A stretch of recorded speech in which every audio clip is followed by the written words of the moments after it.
ia ua maamataina atu ma le susuga i le tamaʻitaʻi ofisisinia ia Karmeli ia i le polokalame lenei o le Maleifua Mai. O le tatou polokalame lenei o le Maleifua Mai ia mo le silafia le mamalu o le ʻaufaafofoga ma le silasila mai a le atunuu e le gata i totonu o seu tatou atunuu nei o Samoa ia e faapena foʻi tafa e fia o le lalolagi o lo e silasila mai ai ma faafofoga e le gata i luga o le tatou TV valu ia e faapena foʻi i luga o tatou upega tafailagi i luga o tatou picture seseese ia o lo faapena ona e silasila mai ai i lenei taeao fou o le Maleifua Mai o le upu lea ua matou avea i le upu faaloalo o lou ala manuia mai ia i le taeao o se taeao fou ia talu malōloga o le pō ia lea ua e ala faʻi mai i le taeao ia lea ua mafua ai ona tapena i le University o Samoa ma lau TV valu ia le igoa o le polokalame ia Maleifua Mai ma le manuia Samoa ia i lenei taeao ia ma taeao uma lava o loo faagasolo ai le tatou polokalame lenei o lona uiga ia ae Maleifua Mai loa pe te ala faʻi mai le taeao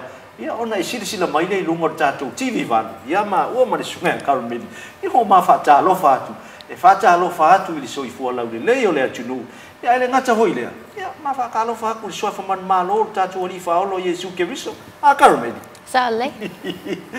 ia o tulaga ia i lenei taeao ia le fou e silasila mai le tatou polokalame ma le sooʻoga i lenei taeao fou ia i le silasila mai o seo tatou atunuu Karmeli a tate leʻi seʻi isi vaega e manatua le tapolokalame ma le faatalofa o le Maleifua Mai lenei taeao ia auaunaga uma o lo faatino i totonu itua e le gata i totonu o le taulaga autua i nuu ma lalafaga i le fatuāiga tausi o loo feagai ma le mamalu o seo tatou atunuu ia o nei vaega ia e manatua le polokalame lenei afai o lē te tausia ou matua o oe o loo faia le galuega lea o le fatuāiga tausi ia ma e faia le tautua lea e manatua e le polokalame nei ma te faatalofa atu ai foʻi i le mamalu o i latou o loo faia ia le galuega lea po le tautua lea o le tausi matua Karmeli ia o le tausi matua o le aganuu a ia faasamoa i loʻu talitonuga o aʻu foi o le tagata Samoa afaia e fai loko koulua ma fai lakafaga ma o kamakua i feokausaga alai soifua kamakua e lē mafai ona vaesea ai le galuega lea o le tausi lava o matua o le soufinagalo i le vaega la ia faapea foi ata ita nei taimi nei o loo soifua lava o matua ia as well as ia o grandmas e toʻalua ia matua ia faataua foi a le matou va ia faapea foi a ma le matou fealoaʻiga faatasi ma matua oa ia e leilo foi po la foi se taimi e teʻi foi o malaga atu foi latou i luga but taimi nei e tau lava ona faataua pea le tatou mafutaga you know always wake up in the morning, say good morning to your mom and dad, to your grandparents. You want to make sure for your low tap in for some malu tie out. Mai e kele. Au whaalongo kure siu whonga Karmeli. Whaakuri morning i mātua. Whaatalofa. E se mana i o le vanga. O le vanga sinin tā ua le whaafonga mai le atu. No i nei tai au. O le fisota inga ma mātua. Tā alofa mātua. Maleifua mai nei tai au. E o le atapena whanau, whaatofa atu la anga i ngā ruenga. Tā ua tene vaenga nā whaftai Karmeli, e manatua pia nā vaenga tā ua, ia i le sio manga lea o le Samoa. O le si vaenga tā ua e manatua le tā pokalame, ia o i lātou umalawa o lo whaia le tautua lea, i tutono o nuu malalwhanga, i le suo to sinaina o le ele, mangalua ina o le ele, i tautua i whaatoanga.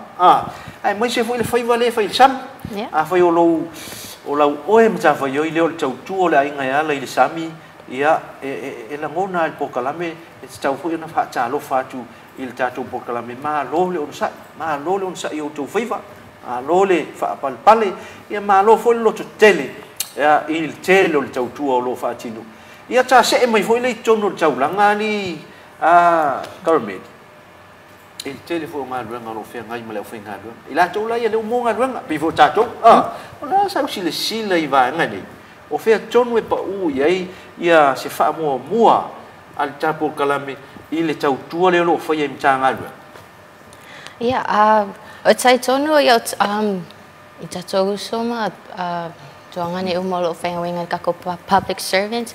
Yeah, but most especially vangai le tato utility. Vangai le pulenga swavai, le EPC, vangai le ayala mai le taiao, tia kle paipa. Lo sua pia swavai. Yeah, betia foi moli. Lai ola.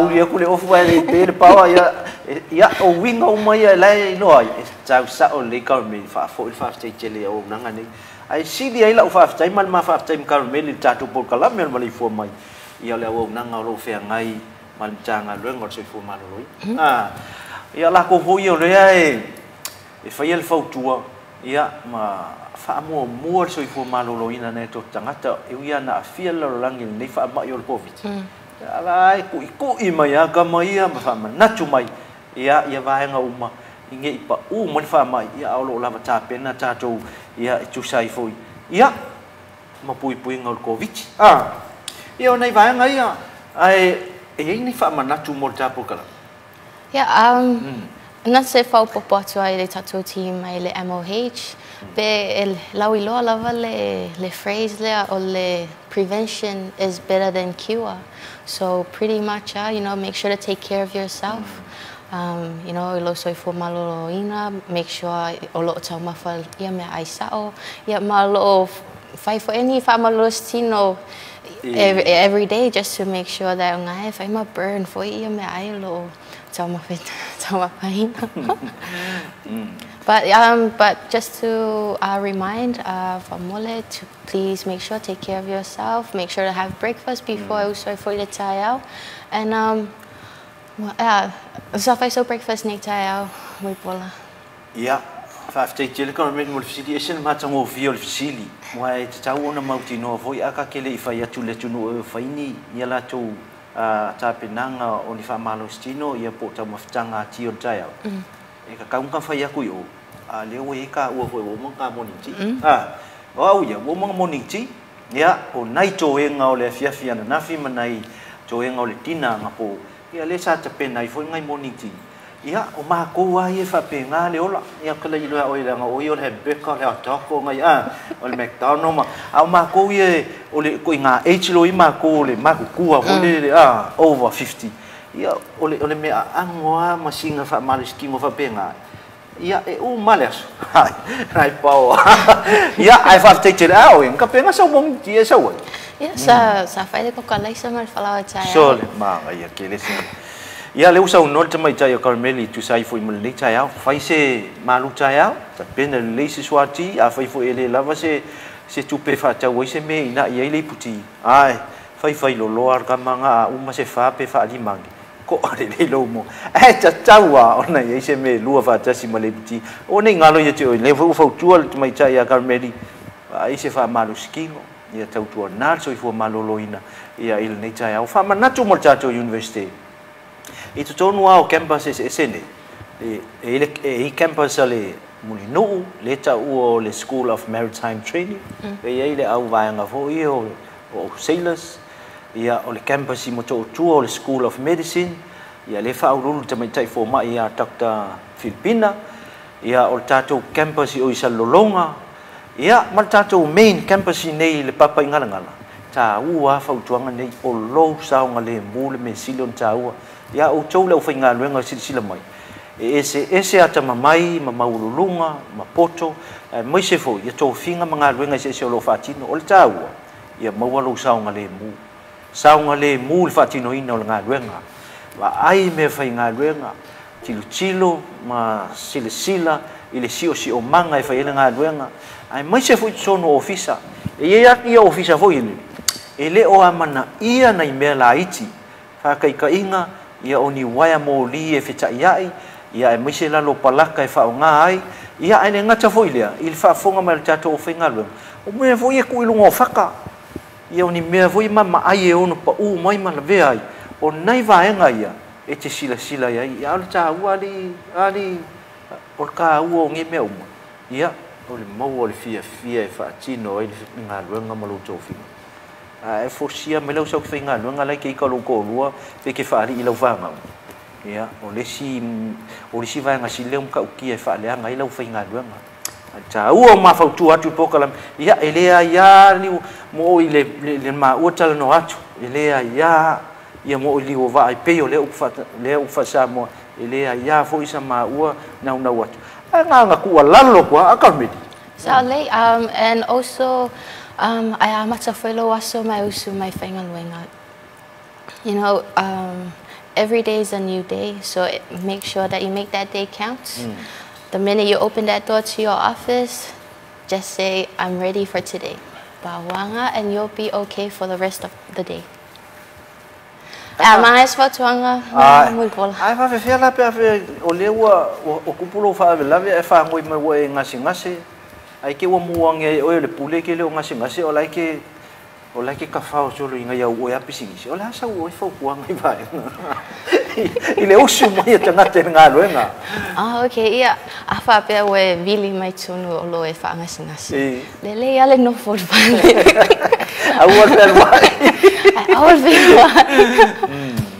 I make sure for ya o I time nei for ya ava uma for yo leave ya o che for wo e leave without pay. So le leia I fa alonga ko ngai lava singa malosi sau peitson. Sau peitson pinga. Ka wa kele yo e tau tele le manga o sau no I Carmeli.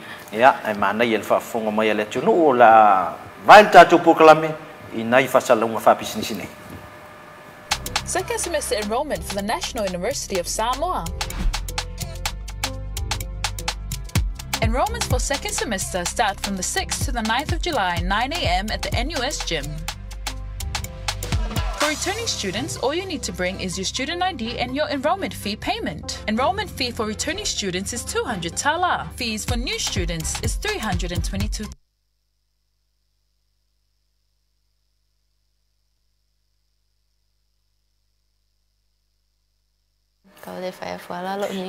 Ia ua to e fo I mal tatou pokalame mai sisila mai nisio fasalonga fa pisisi na ia e winga le tatou le stala mo le tatou semester lona lua. Ia a o nai tala fo o le fa longo I le aso male aso lo tupu tono tatou university asa no lau sunga Carmeli. Okay, ia o le tatou tapenanga mo le restala mo le tuata lona lua. O le vai aso fo, mai le aso lua so no Iulai, angai le aso wharaile, I le aso iwa o Iulai.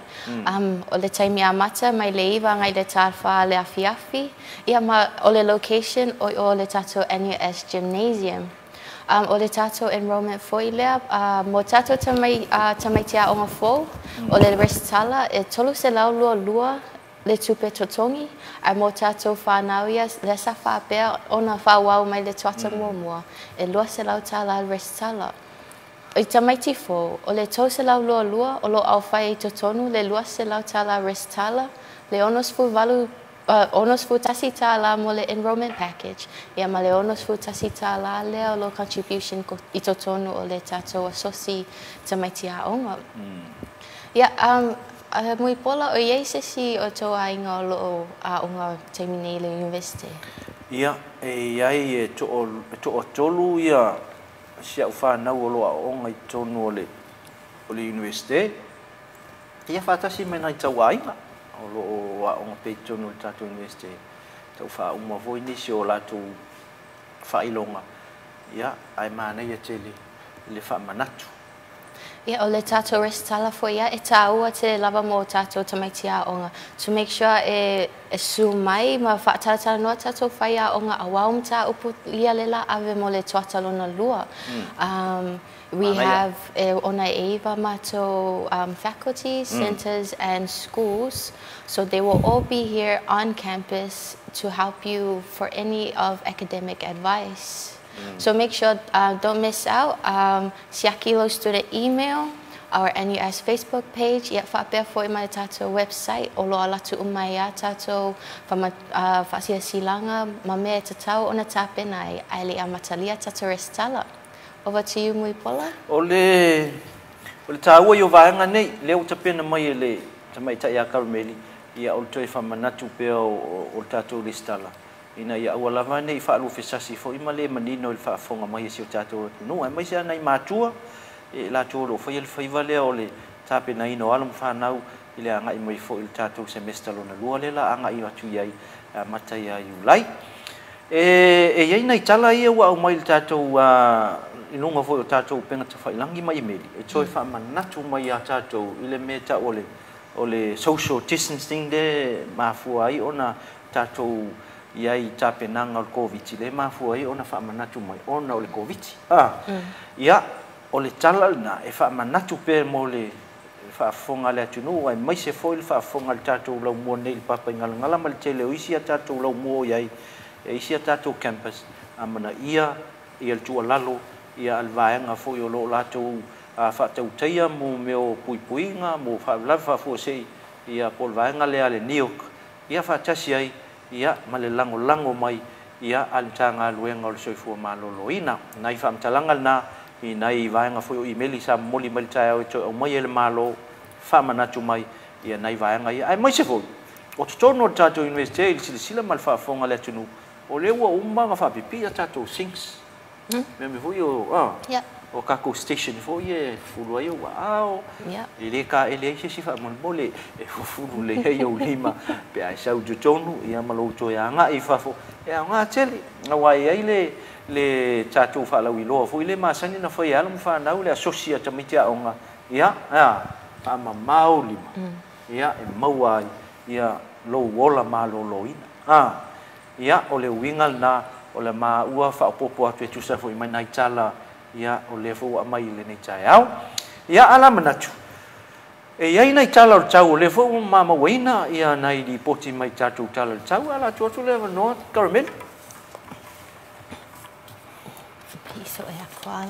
o le lipoti o tatou tala le tau i le whaasamoa o leo te mai tau whai mai lapa ta inga pea mo o ngā sami e whautua pea tatou ia o lo iai tai mea tō whaatau tau ai fo ia timunga ma ono a fia ai ia o ngā sami ia o whautuanga mo o tau o lo whaapena o na whaangote i lungo o ngā sami le au whaiwhaiwa ma tau tai o lea tunu ia mana ia le tatou tala le tau ele ngata whai lea o whautuanga o lo o mai pe tatou tala le tau o lo whaamalo sia pe le whautuanga moni lo longa i tupu whaafua sei mai i taime o timunga lo no winga watu lapta inga mo o tau o lo nofo i nofoanga maua lalo ia mnofoanga e tūla lata i le sami ma vai ia mana ia whautuanga o tatou tala na le tau ia e watu ai mo le neita o wala u whaafonga mai sa mo.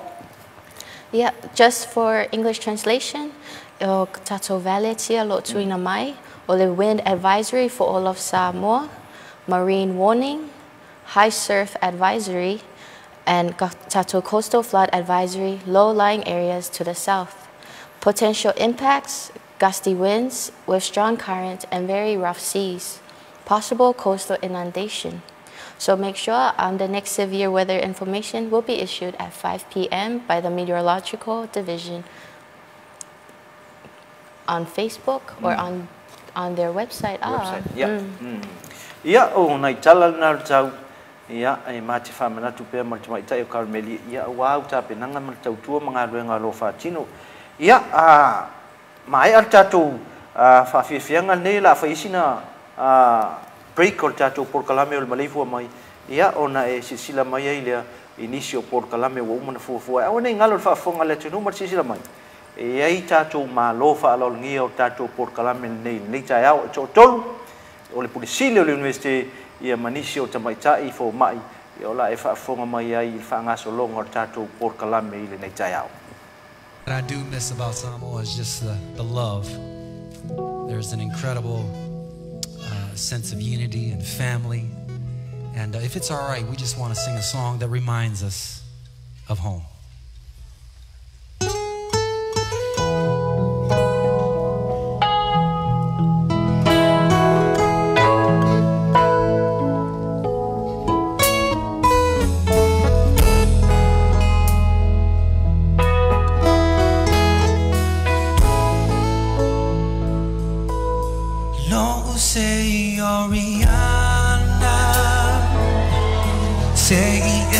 Salamai,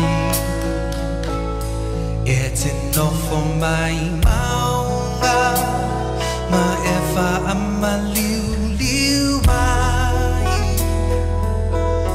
Tau fawa tene matamba, e tau ayun la to say.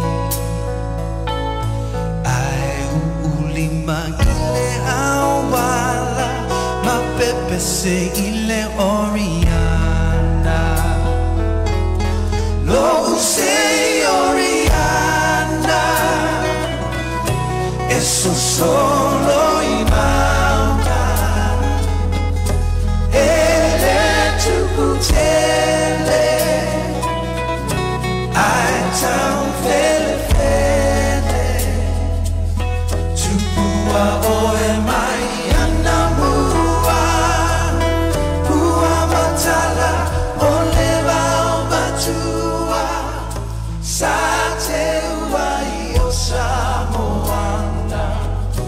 Lo sei Oriana.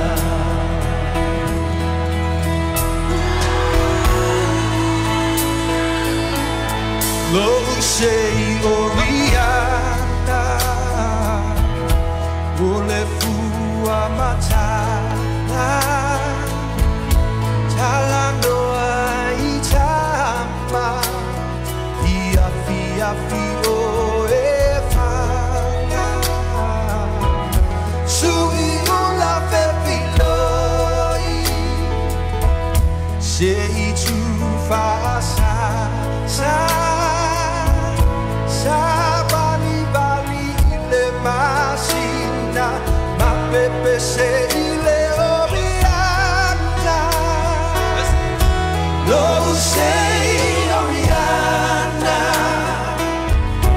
Eso solo imauta.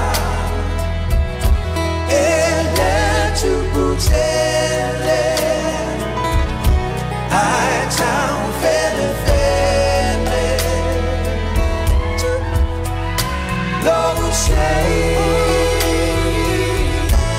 Oriana.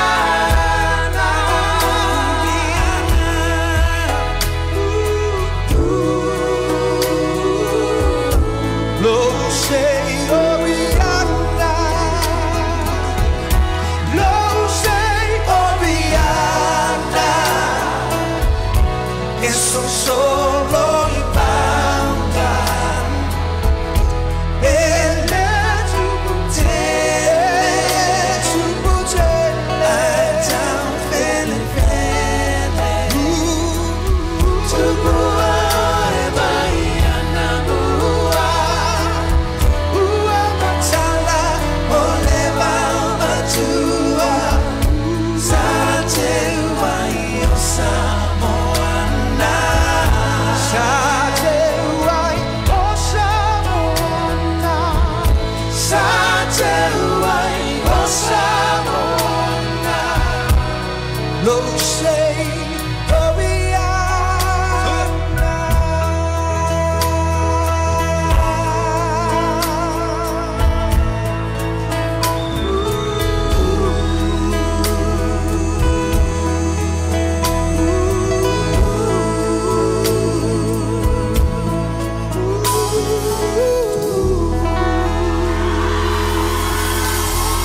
Please give it up for our cousin, Miss Vicky Tualatai.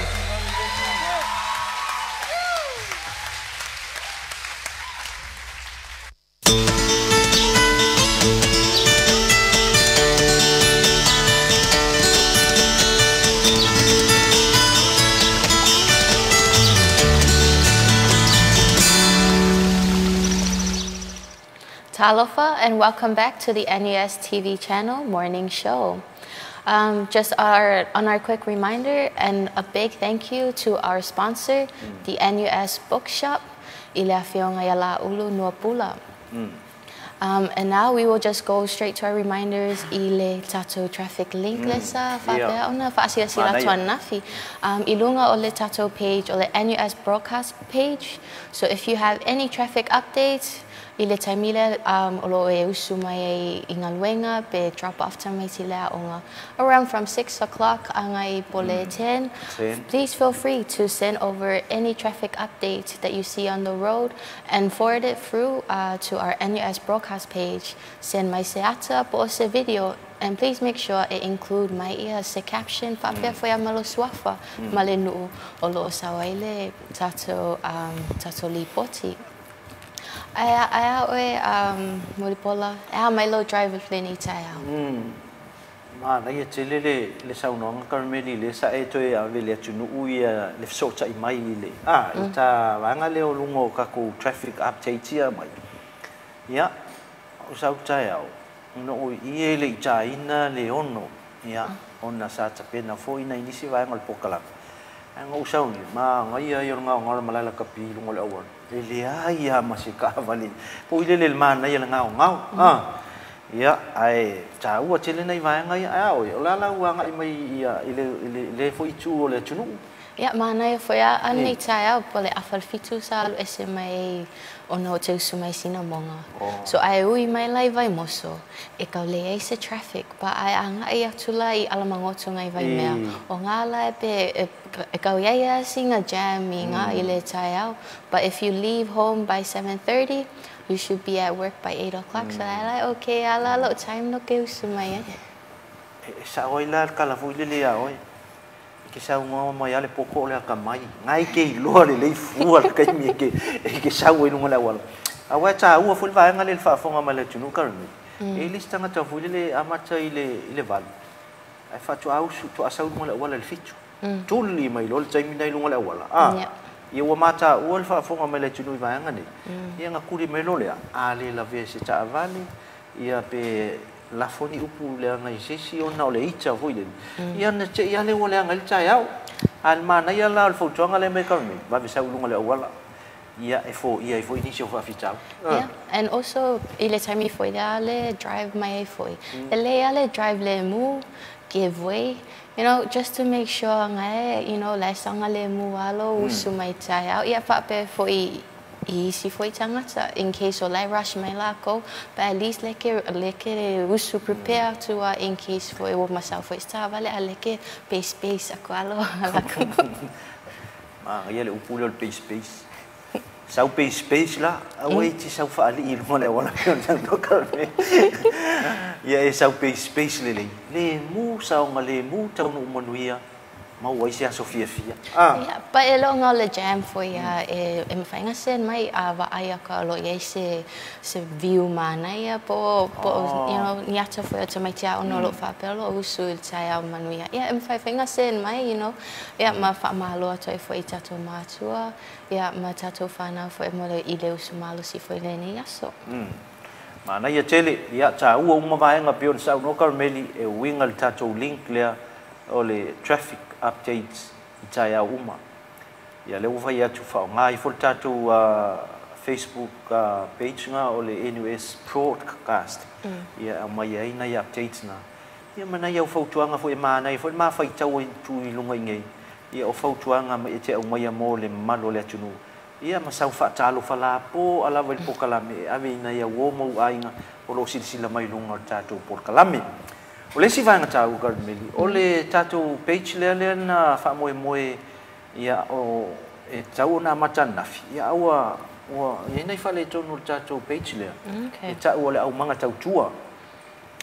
Ia e momoli atu ia wha malulunga I le por kalame nisi fo ina wha o ngā mali telefoni ia ue wala au mai ai I le moteli salafai sa fia maua ni avanoa nafi e kau ai me ne la tu na ia la tu fo inga luenga lo fai nunga ia ai o pita o fio tau fai fo le la ua mai le tai au I le toi fa manatu atu ma toi fa lau iloa ia tu langa o tatu link sia ia po tatu fisota inga ia lunga o penga tafai lang ia fa o ngai tatu Facebook fa o nga mai loa ia tatu NUS broadcast Facebook page ai le ole au manga ona o lo ta pena ma tau fai na ia fa le atili ia ona tu atu le se taimi o mo I lunga fa nga mai lan vaenga na pe ona sa no fi Carmeli vaenga le o tatu traffic updates I tai au uma e au mai ai ia niata ai mai se ni fam talanga le lei ma le mata ngo fie e fautua e foi le tunu I sau nga luenga o lo fa tino yeah a fai o fai so manga o fai so ko nga kapis ia po fai so ko nga kwa ka wai mai lunga a ia mai e ma se fautuanga po e le mai lo wata a mai po e ma mala tau nga luenga le fai a mai ma sa fautuanga au nei ngalo ia mai lo ngo sao ia ma mai foi ia male no unai te fai ona mau mai ele nei fa sala launga ia ma tau fai le ia fai tau atu lungo tatu por kalamene ia mamuli o lo faanga ia wo ai mai se o ainga mai la tau ia ele lo pe ke o mang malo ngai fai long fa piko o tangata ele lei mamata ngo fie cha penanga o ngianga fa makalanga o ngiaka au mai mang fau kwanga ia piki akot ka kupu kalamen ni ia e mana tuala ona o le vai taimi nei o lo mamafati munga ia sa oe afa alonga tu e lo sanga le mula o maumanga yeah it's okay on sai mai the next day e po e mai la was e te e a fia tu mai mana ia fa mena tu a sunga kalmeli ia awe ke lupu e mai maumanga le fa koe fa longa kwa foi o lai fa sa nga ruenga ole a tol malo si le angal tau ia awe ke pu e mai fo le tau la tala tai fo ia ai fai mai o e ana ia metro tino e malanga ruenga lo fai ta ua nai vai ngai o tatu por kalame o le tau mafai ina ia fiso ta ia tu tatu TV por tatu channel 8 por lungo ka ko fiso ta inga fa penga te fai lang ia ma e fiso ta mai o ta ua na nei por kalame ia me se foi tatu fiso ta inga nei mo fa tino lungo fa internet por penga te fai lang ia fiso ta mai ia mamalu le tunu ia ma vatu lungo tatu wala atal nei o TV balu ia lo faanga on yata me uma fa pena lo tupu isi tuol tatu wa tunu ia a foi foi isi sia tunu I fa folo e mau mai tatu fa salonga ni au mai la sa fa silanga fa pena I lunga pe a fai o lai fai sa nga luenga e mana tuol po kala me nei ta au manga tau tua ia nei tatu wa tamali I fo yo le tunu ma fa le tua ma malu se tatu tunu o lo inga lunga fa vai tai mi fo ia o ia sa le sa Bise foi ele vai aso tuana I applications ia nga fa nga solo e mulinu. Ia well ia e mana e foi ia fa nga foi mai e tato wainga nga ia tato page e sen mai foi se lato update po a mai ia lato nga luenga ia tuni fafo. Paule me ia on I tu ina mai se traffic jam mai New Zealand Australia. Te ile ma vai on update. So like you highway nga yo kilangi ale se merkanga kai ile. Ia. Mana ia fautuanga le o fautu atu Carmeli. Ia ila tu umalava o nga lu fa nga lu nga fa vai tai mi. Mai se li poti. Ko mai se ata ia ma mai lungo tatu ia fa sa lau tu tatu TV nei. Ia so tai fo ile tu no taua o le tatou nofo fesota. Mana e foi a whanga foi mai o le tatou NUS broadcast page I moas whanau. You know, for our staff and students, wai o lo mata mai matua whale. So a whaapea le whai o nei leas whanau o so walo, ia mwhainga sen mai fru foi tatou NUS broadcast page and mwhai foi ona tatou whasala watu inuna I le tatou program. Ia, o whaamtalanga na e mate tu infa manatu peita o mamal tatu po kalame nei o Maleifua mai ia vaenga nei ia mol no silfia le tunu ala tatu walu la tatu o tu se hata ia ma ni fasalonga fa business o tatu sponsor ia po le tatu official lo lango so ma lo sil nei por kalame ia il vaenga o tatu bookshop ia por faltusi ia lo pulea el tamaita ia la ulu no pula ia mo fasalonga fa business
Talofa, and welcome back to the NUS TV channel morning show.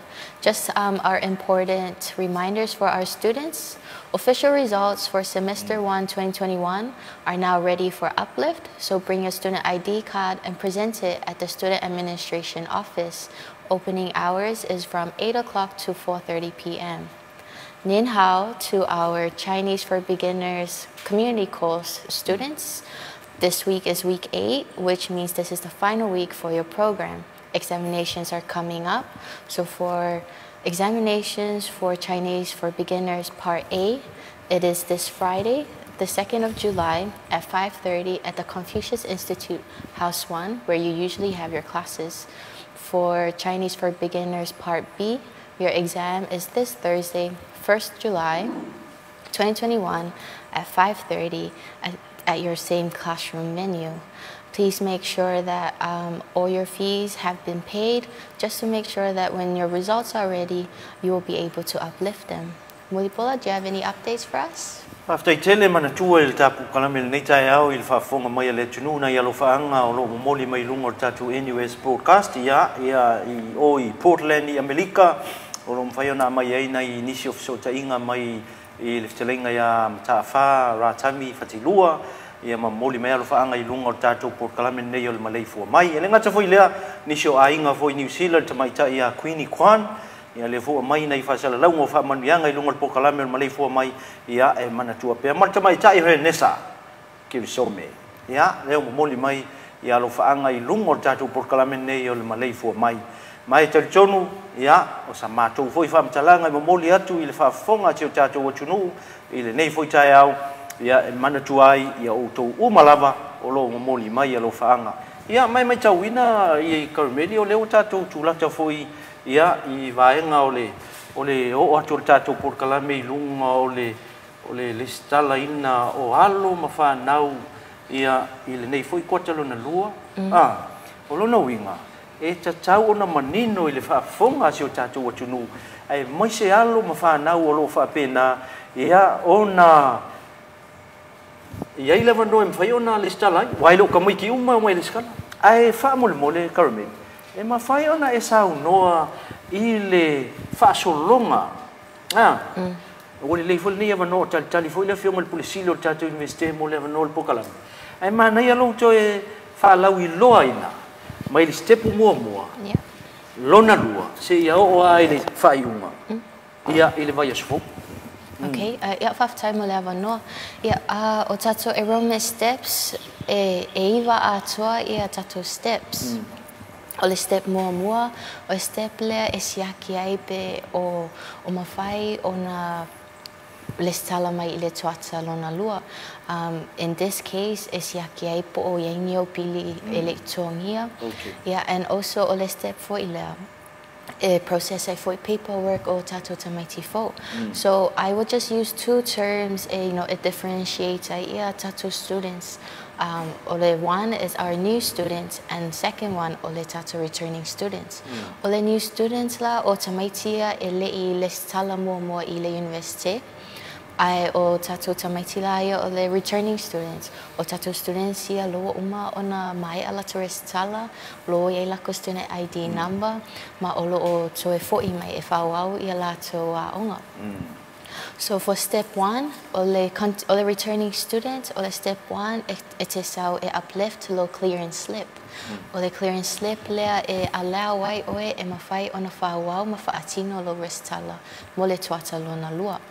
For the new students, e mana o mia o na tāpena, ma wha mai a uma ia lo application for admission. O le tato application lea e moa luna tato website, pe a whapea if you're restala mai luna online. But a mana o mia se copy e print out, emaili mai I le student inquiries at nus.edu.ws and e mawhai ona forward se copy. E mawhai ona print out, ma whangaso lai o tapinanga mo lo application for admission.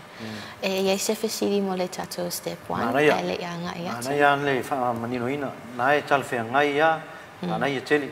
Okay. Mai alo le step 1 mo le returning student. Lo obtain lan clearance slip. E alu sao lo le step 3. Ai o le tato student fo. o nga ia la le la so lo le tato step 2. The reason being is skip by le step 2 ile returning student ono le step 2 le la restala ilo le tamai titi to tono le tato system ma generate ilana student ID number, which is why la escape by le tato returning student ono lower yai le lato student ID number, but le tato student are new students o ina le step e obtain ilo lana ID number, with the understanding nga will approve my elitato academic langa admission into the university.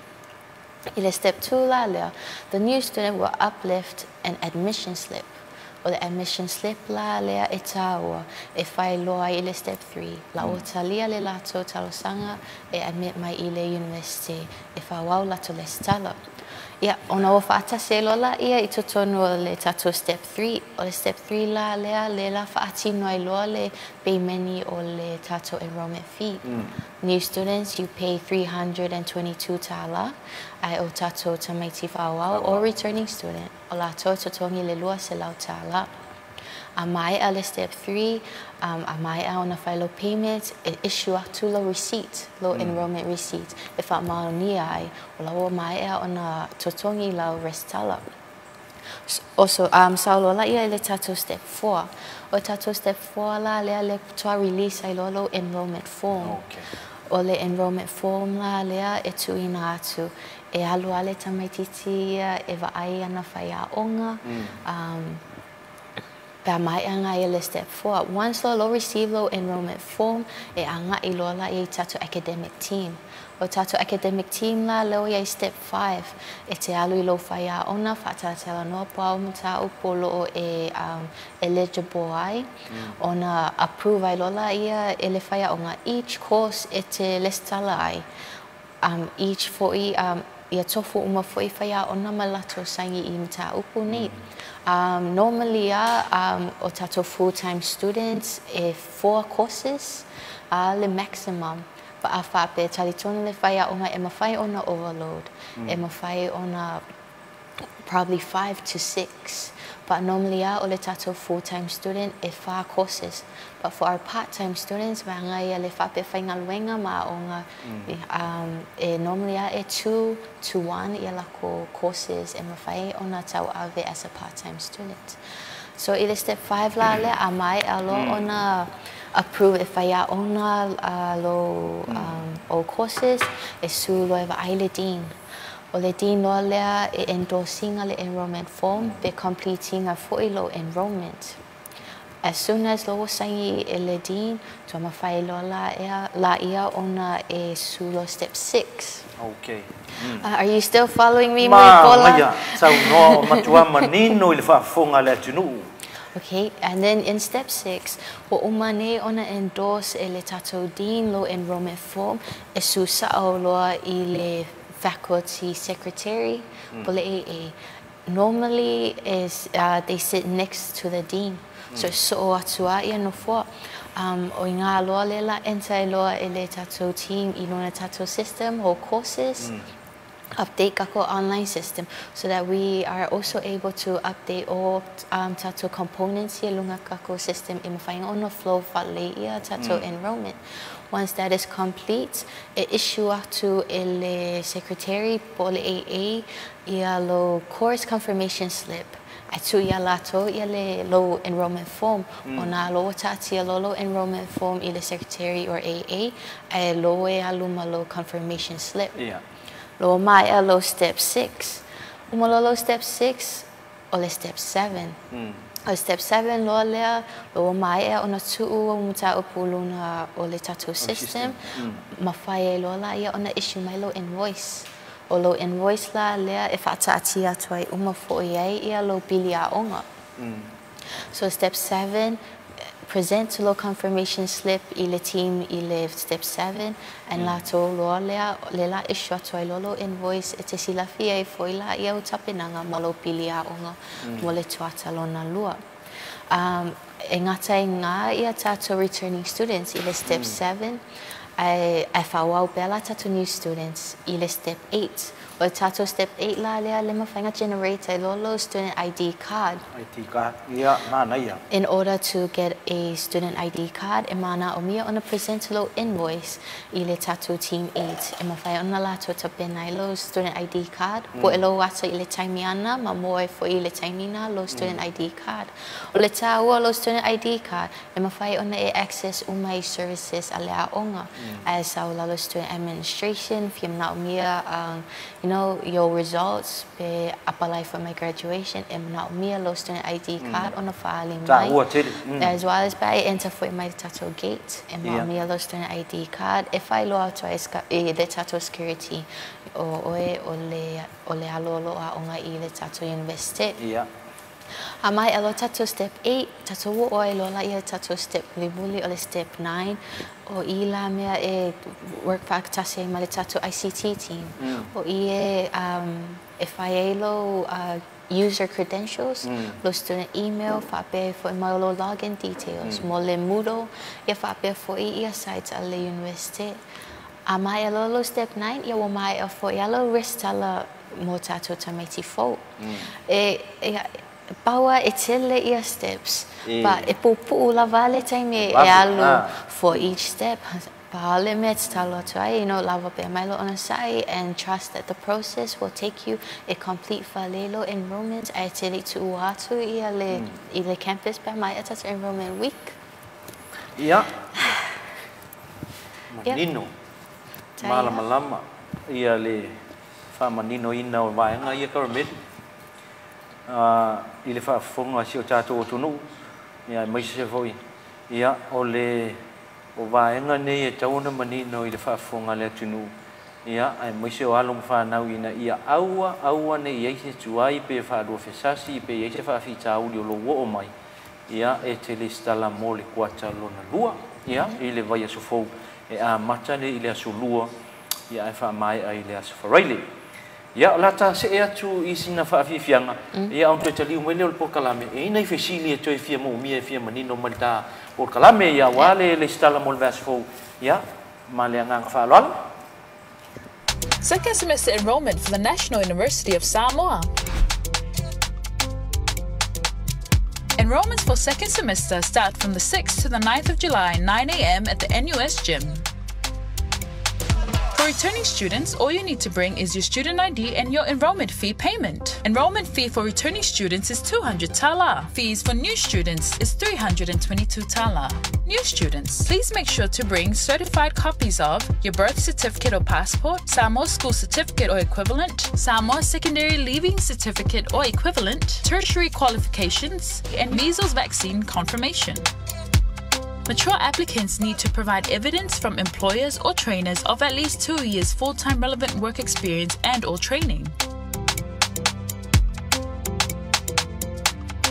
For more information, please email studentinquiries@nus.edu.ws or call 20072 or visit our website. Second semester enrollment for the National University of Samoa.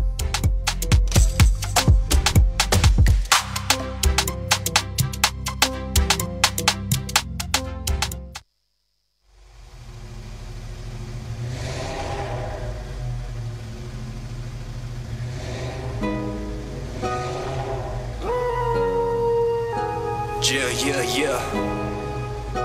Stella. Just escaped 9 to 5. Danger boy. Bomber Cloud Road boy.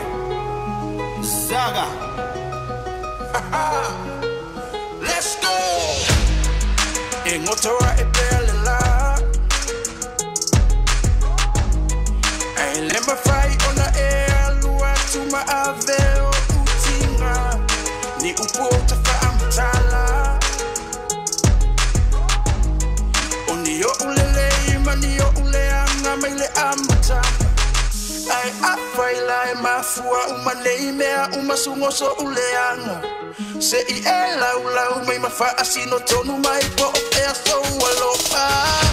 Calling up the mayor, I got vices. Fan of the old school. schools, I majored in classes. Life's like a movie, but they never credit tapping. Flow with the wind as the rhythm keeps the battling. Lazy in every trail, my pursuit never rested. Wish there was a door to heaven so my dad can visit. Never sinking low, gotta keep sight of the vision. Until the sky will fall, I'ma keep creating music. And now I'm cruising, elevated door, I'll join the movement. Feel the music flow through an animator's muses. When opportunity knocks, you better let it in. Pain is temporary, but the glory's everlasting. Come on. Motora e belela let me fry on the air lua to my aveo utinga ni upota fa amtala oni yo ulele mani yo uleanga maile amata ai afai la mafua umaneimea umasungoso uleanga se I lau mai mafa asino tonu mai po e so alofa like a street king and nothing but deep down inside I was burning cause nobody know what it took for me to get here me go wanga pa ya kuso que leke I've been grinding hard like 6 years was walking out Usto I'm switching 6 gears bang bang bang they never wanted to hit that bang bang bang did it on my own without no gang gang gang I was destined to be the God's plan where did it all go wrong came this far now singing this song so now it's been so long all I want is your la la la all I want your la la la la la la la la la but that's okay baby whatever what baby ta o say whatever lea essa uba ai e te lo amai say Italian mai belle e motora e bella I let my fry on the air lua to my aveo utinga ni upota fa amtala oni yo ulele mani yo uleanga maile amata I afai la mafua umaneimea umasungoso uleanga se I lau mai mafa asino tonu mai po e so alofa Stella just escaped 9 to 5 Danger boy Bumper Cloud Road boy Zaga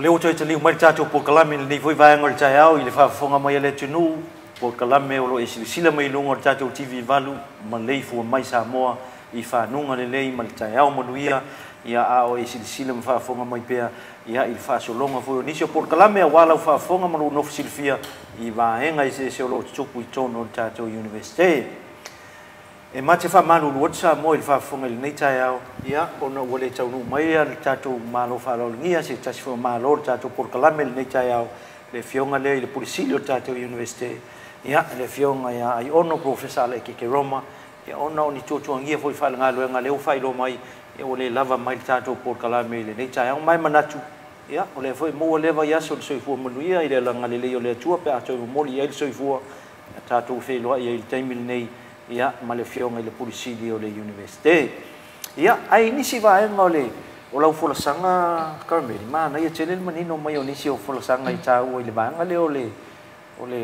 tato le stala le va so fo le so fu cha le so due cha le so freile ole so fisili foi le fa cha o nei cha mai o foundation a foi ai ni cha mai o le pasiala cho ma cha upo le kwacha nei ole ani ia ina e ma fai ona toe le stala mo le kwacha lona Sa o lei, e mawhai lava ona toi restala mai, a whapea sa wheo sang ta upo e tasi pe lua. E le tau fia I pe le awa o ngole Tamaititi Foundation. because ole tato foundation for it's a 1-year program, so ole second semester ngai koe mo foi se sianga chance e mawhai o nga complete ai foi pe koe recover koe foi anga mata upu sa whapea o na whaale tonu I le tuata mua. And also if you refer ile tato kalenga le 2021, if you already have your copy, just have a look inside. Ile tonu ile page 52. Lo fatatia umatraya ia tato program structure and also the completion requirements for for our foundation program. Ia mai si foi tato por kalame.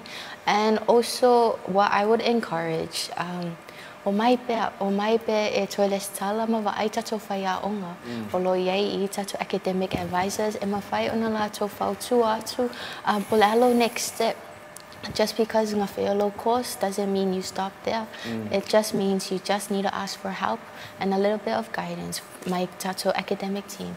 E ma whai ona to on track ai for o studies.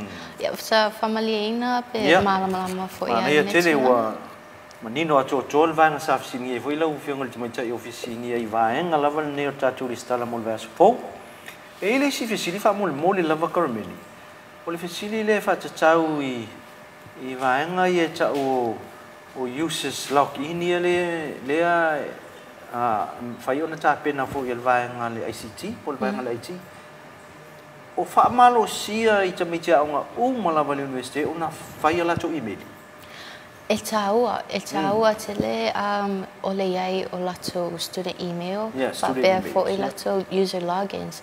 I le tūlanga la lea temi ona loho we're moving towards an online learning for ia.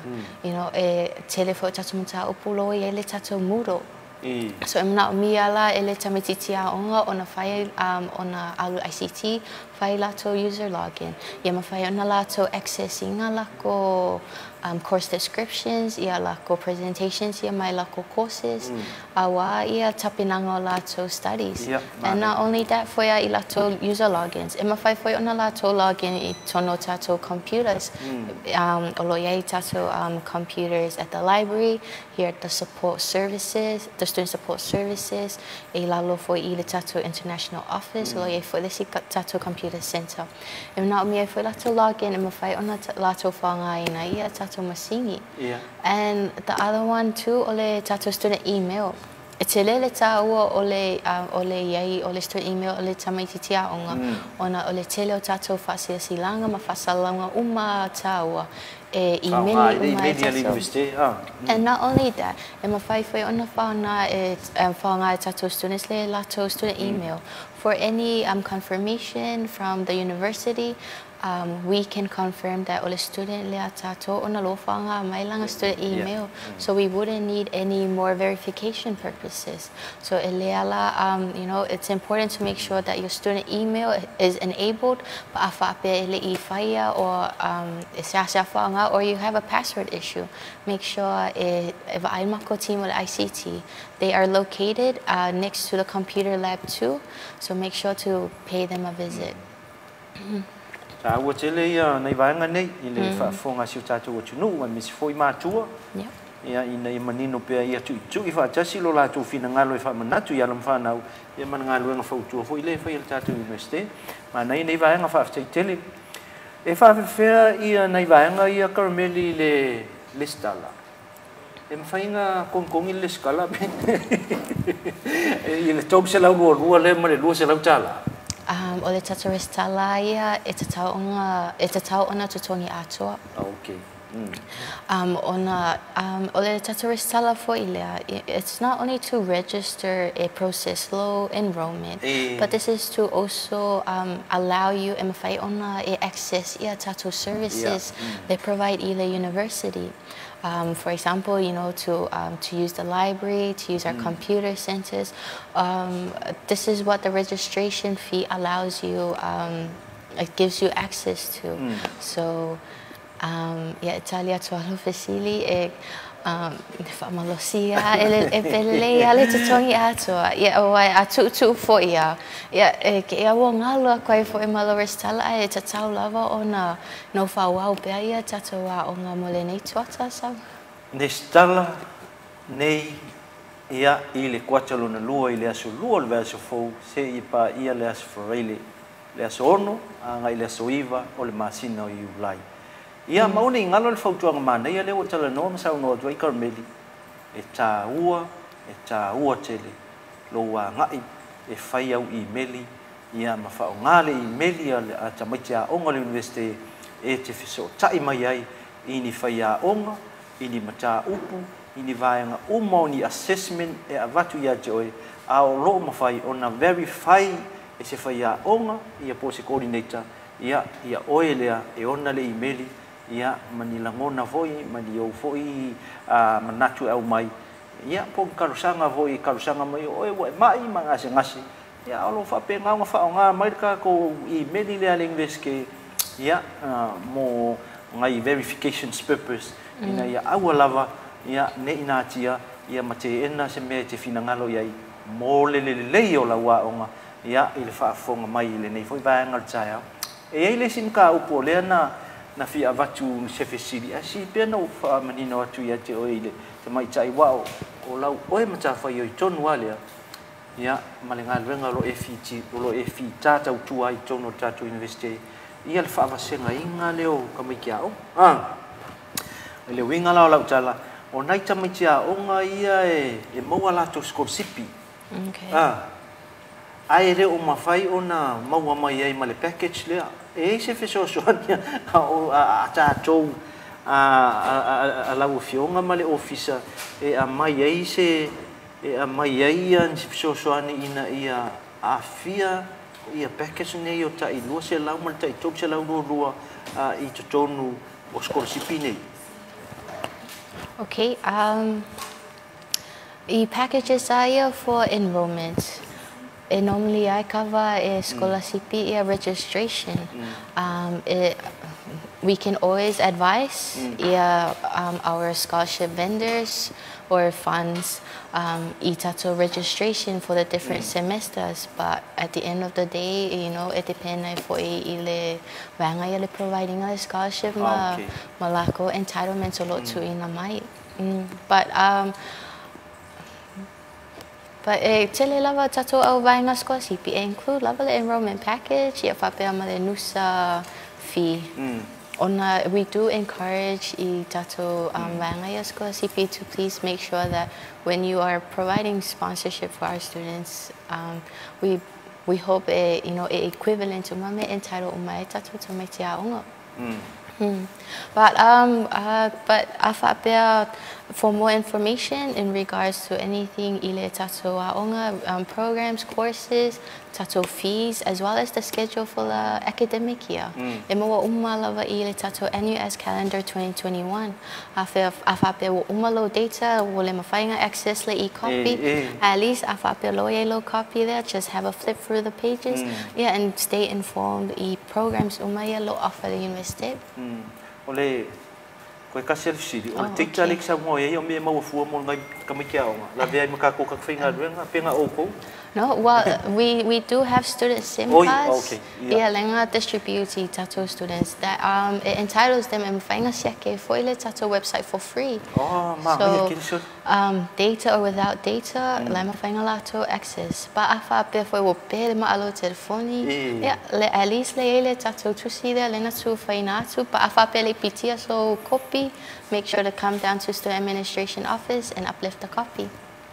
Ia, mana ia tele whafonga si o tātou tunu man sila mai ne vaenga tātou prokalame o Maleifua Mai manino ato vaenga ia pe ona tala atu fina ngalo te mai tai ofisa sinia ia Karmeli e winga lava tātou le stala il verso fou.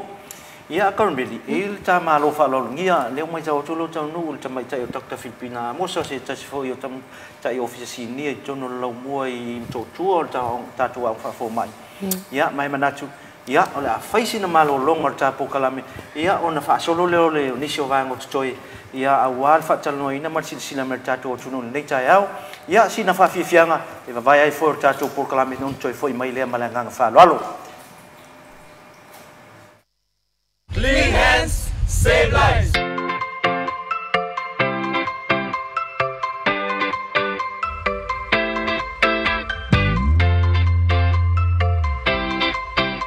Ai e tele ulu fale lotoa e te tau lava ona fulma o lima o lo ia i lava se te pua o mo na saunia e ao na mulmurita ia i le fuluina o lima ia whaonga lava nisi o vaila au fulu lima ina ia mautino lo malu pui pui ia mai nisi o sia mai a fia ai i se whaama.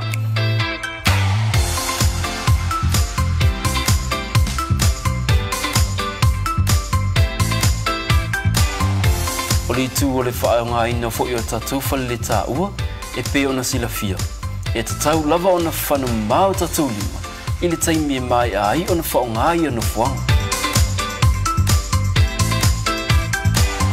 O mea ai matau mafa ia sa o loto mai siama.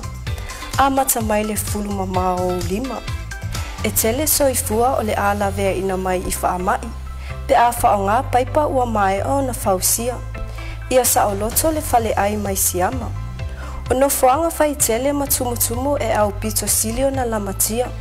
A wā e to o tele tangata o le auia. Whaonga paipa o lo i tutono o le tato o lotoa. A e a ngai le pasi, fufulu mua mua o lima. O le pasi, o ni no fuanga wā pia pia e whaingo o fie o na pepesi ai whaamai. E mawhai o na lavea ina ma whaasauina, pe a whata aua a wala ma whata ita inga. Fufulu mama lima, o le aunga lea ma le wha moe moe e ao o na wha lau tele. Tātou ngā lulu e wha atasi mo le malolo ina, e ao na mata lava ia i tātou lava. E sili le pui pui, nai lo le tautonga fitia. Lima mama, whaasau i ngai leona.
shake your booty. I am yours, don't you worry. Shake it, shake it. Lord my, come, baby. Shake it, shake it. Lord my, take it. Buffalo. Yes. Don't be sad. If I might got go river, if the music I'll come more giver. Jays and the six, let's go. Shake it, shake it. Lord my, come, baby. Shake it, shake it. Lord my, take it. Buffalo. Yes. Love by time, love by our valley.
Second semester enrollment for the National University of Samoa.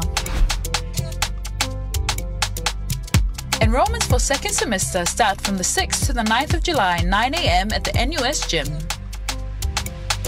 For returning students, all you need to bring is your student ID and your enrollment fee payment. Enrollment fee for returning students is 200 tala. Fees for new students is 322 tala. New students, please make sure to bring certified copies of your birth certificate or passport, Samoa school certificate or equivalent, Samoa secondary leaving certificate or equivalent, tertiary qualifications, and measles vaccine confirmation. Mature applicants need to provide evidence from employers or trainers of at least 2 years full-time relevant work experience and or training. For more information, please email studentenquiries@nus.edu.ws or call 20072 or visit our website. Second semester enrollment for the National University of Samoa.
Talofa, and welcome back to the NUS TV channel morning show. Here with us today, Dr. Filipina Amosa, head of School of Medicine. Good morning, Filipina. Talofa Carameli. How are you this morning? So Dr. Filipina Mosa is the head of School of Medicine under the Faculty of Health Science. Doctor, would you like to introduce to us the School of Medicine and its campus as well as its setup for our students? Yeah. Whaftai Karameli Molfesili, ole tatoa onga whaafo mai le lalo le university a wawa Samoa, olo o tu lea I moto o tua compound, olo o iai I al whale mai, so e mātou te latalata I fo I le whale mai olo o tauwhi ai, mai le acute 8, ia maau tafa I fo I o le Samoa Cancer Society. Ole telo taime tau le I longo o fie, pa tole wa iai le sign la po alava I luma I for the entrance a le National Kidney Foundation. Ia na e te isi tuaila I e tua o lai e tu mai lava pito I tua ia le aon whafoma. Okay. Opening hours for the School of Medicine. Ia, ole tato officer, ai o loo iei ka tato administrators e tatala le tau le valu, ia ai tapunina le tau le lima. E iai si tato au nanga, tai be o le library, o loo tatala le tau le valu, mai le asonga fua a na I le asfaraile, ia ai loka le I le tau le sefuru le po. E iai fo I la ia e tatala fo e fo I le study area mota maiti, ia e available fo I ia le facility lea, se ia pa ia le tau le sefuru le po. Okay, thank you. Do we have a contact person for any student inquiries, either School of Medicine from Mole? Ia, olo o iai e mawhai, ona whaafesuata I mai iau, ia olo o iai fo'i ia le tato admin officer, olo ngā suafa ia tesa, ia o iai fo'i si tato student administrator, olo na suafa ia nuku, whetau, moaulu, so e mawhai, ona whaafesuata I mai, e iai le numero le tato campus o le tolu o whalua tolu e mawhai ona whawhisoata ai mai mo so se fesili lava. So there you have it, Tolu o Whalua Tolu. That is the contact number of Mole Tato School of Medicine campus I Motuotua. E iai le tau por kalame lea o le MBBS po le Bachelor of Medicine and Bachelor of Surgery. If you can please share with us. Yeah. Ole tato ole polo kalame pitosili lena taua ia o iai le tato a onga ole wingo le tala ole fo e ofa atu fo e le tato university nei e ala atu le a onga le polo kalame postgrad e ta ole Master of Orthopedic in Surgery pa ole polo kalame lena o ta ua le wa e ta ua le MBBS pol Bachelor of Medicine and Bachelor of Surgery olo o mata ole olo o a o tauina ai ia le whanau e ia le wha moe e fia avea ma se fōmai I le lumanai ia po ni fōmai fo lumanai o le polo kalame lea e ono tau sanga le umi po le duration o le e vai ina I vaenga e lua so o le vaenga mua e ta o le preclinical o le vaenga lea preclinical e ia ita maiti le tau sanga mua se ia o le tau sanga tolu ia ma o le vaenga lona lua e iai le clinical o lo iei tamaiti ma le tausanga wha se ia o le tausanga ono. O le whaatati e ino le tatu polo kalame lea. O le vaenga mua le tausanga mua se ia o le tolu. E tele lava ina o tauina I te tonu o whale a onga I le tato campus le matu o tua. A o tamaiti o loo a o tauina I le vasenga wha 5 maleonu. O le lato whale a onga le tato whale mai le matu o tua. Ia po o whaingoina fo I tupua tamasese mea o le hospital. O le whaatatiaina fo I mal whaanga solonga o le whainga I o onga I te tono lea onga whaafo mai. E se le tā ua o le clinical components lea e a mata atu onga introduce I tamaiti I le tausanga wha. Ia whaawawa tua le tausanga 5 se ia o le tausanga ono. O le pe ona o ta ua fo'i o le whale a onga o se tono o le whale mai. Ia ona o le workplace lea po le wha moenga lea ina ia wha uina ia le whanau. Ia maa bea fo'i manifo mai le lei e waaia ia le tatu atunu ia pe a ngase fo'i pe mamai fo'i. Ia o se tala pu'u lea I le whaatati anga le tatu polo kalame lea. Ia. Ai le entry requirements o le program lea. Ia. Whaftai Karameli, o le si vaenga tā ua lea o le e mana ia fo'i le polo kalame e wha soa tuai ka ko entry requirements e mawhai ona e mawaina ia tatu requirements lea I lunga le website e te mawhaina e matamata ai lalo le Faculty of Health Science o lo o Yale School of Medicine. O lea ua ta atia ai po o atu ai foi. Tato requirements e te ulufale ai ile a onga whafo mai. O le tato ka lena lai ai ia ma o le taua ia o le vaai le anga va o le whanau. E whaatatau le vaai o lato maka ia po o grades foi. Ua ausia mai le foundation ia. O le awala lea e ulufale mai ele whanau. So e te tilo anga i le ngangana whaaperitania po le English. Ia e te tau ona i luna atu ma le 70 po le fitus fulu pasene le average o le pasi o le ingilisi. Whaapopo atu iai ma lesi tolu courses maua lulunga e so o atu wai. Ina ia tu whaatasi la courses e wha e mawai le total aggregate average. E te tau ona i lunga o le balu se fulu pasene. Ia ma o le awala mua le e ulfale ai. E iai fo i la wha mole o nei e manaia e mau te fia lava e tali fesilia tamaite e inka lesi e apalai mai. E mawhai ona whaafsota ai mai, ona whaamamalamas fo i lea po oa ia courses e mawhai ona e ulfale mai ai.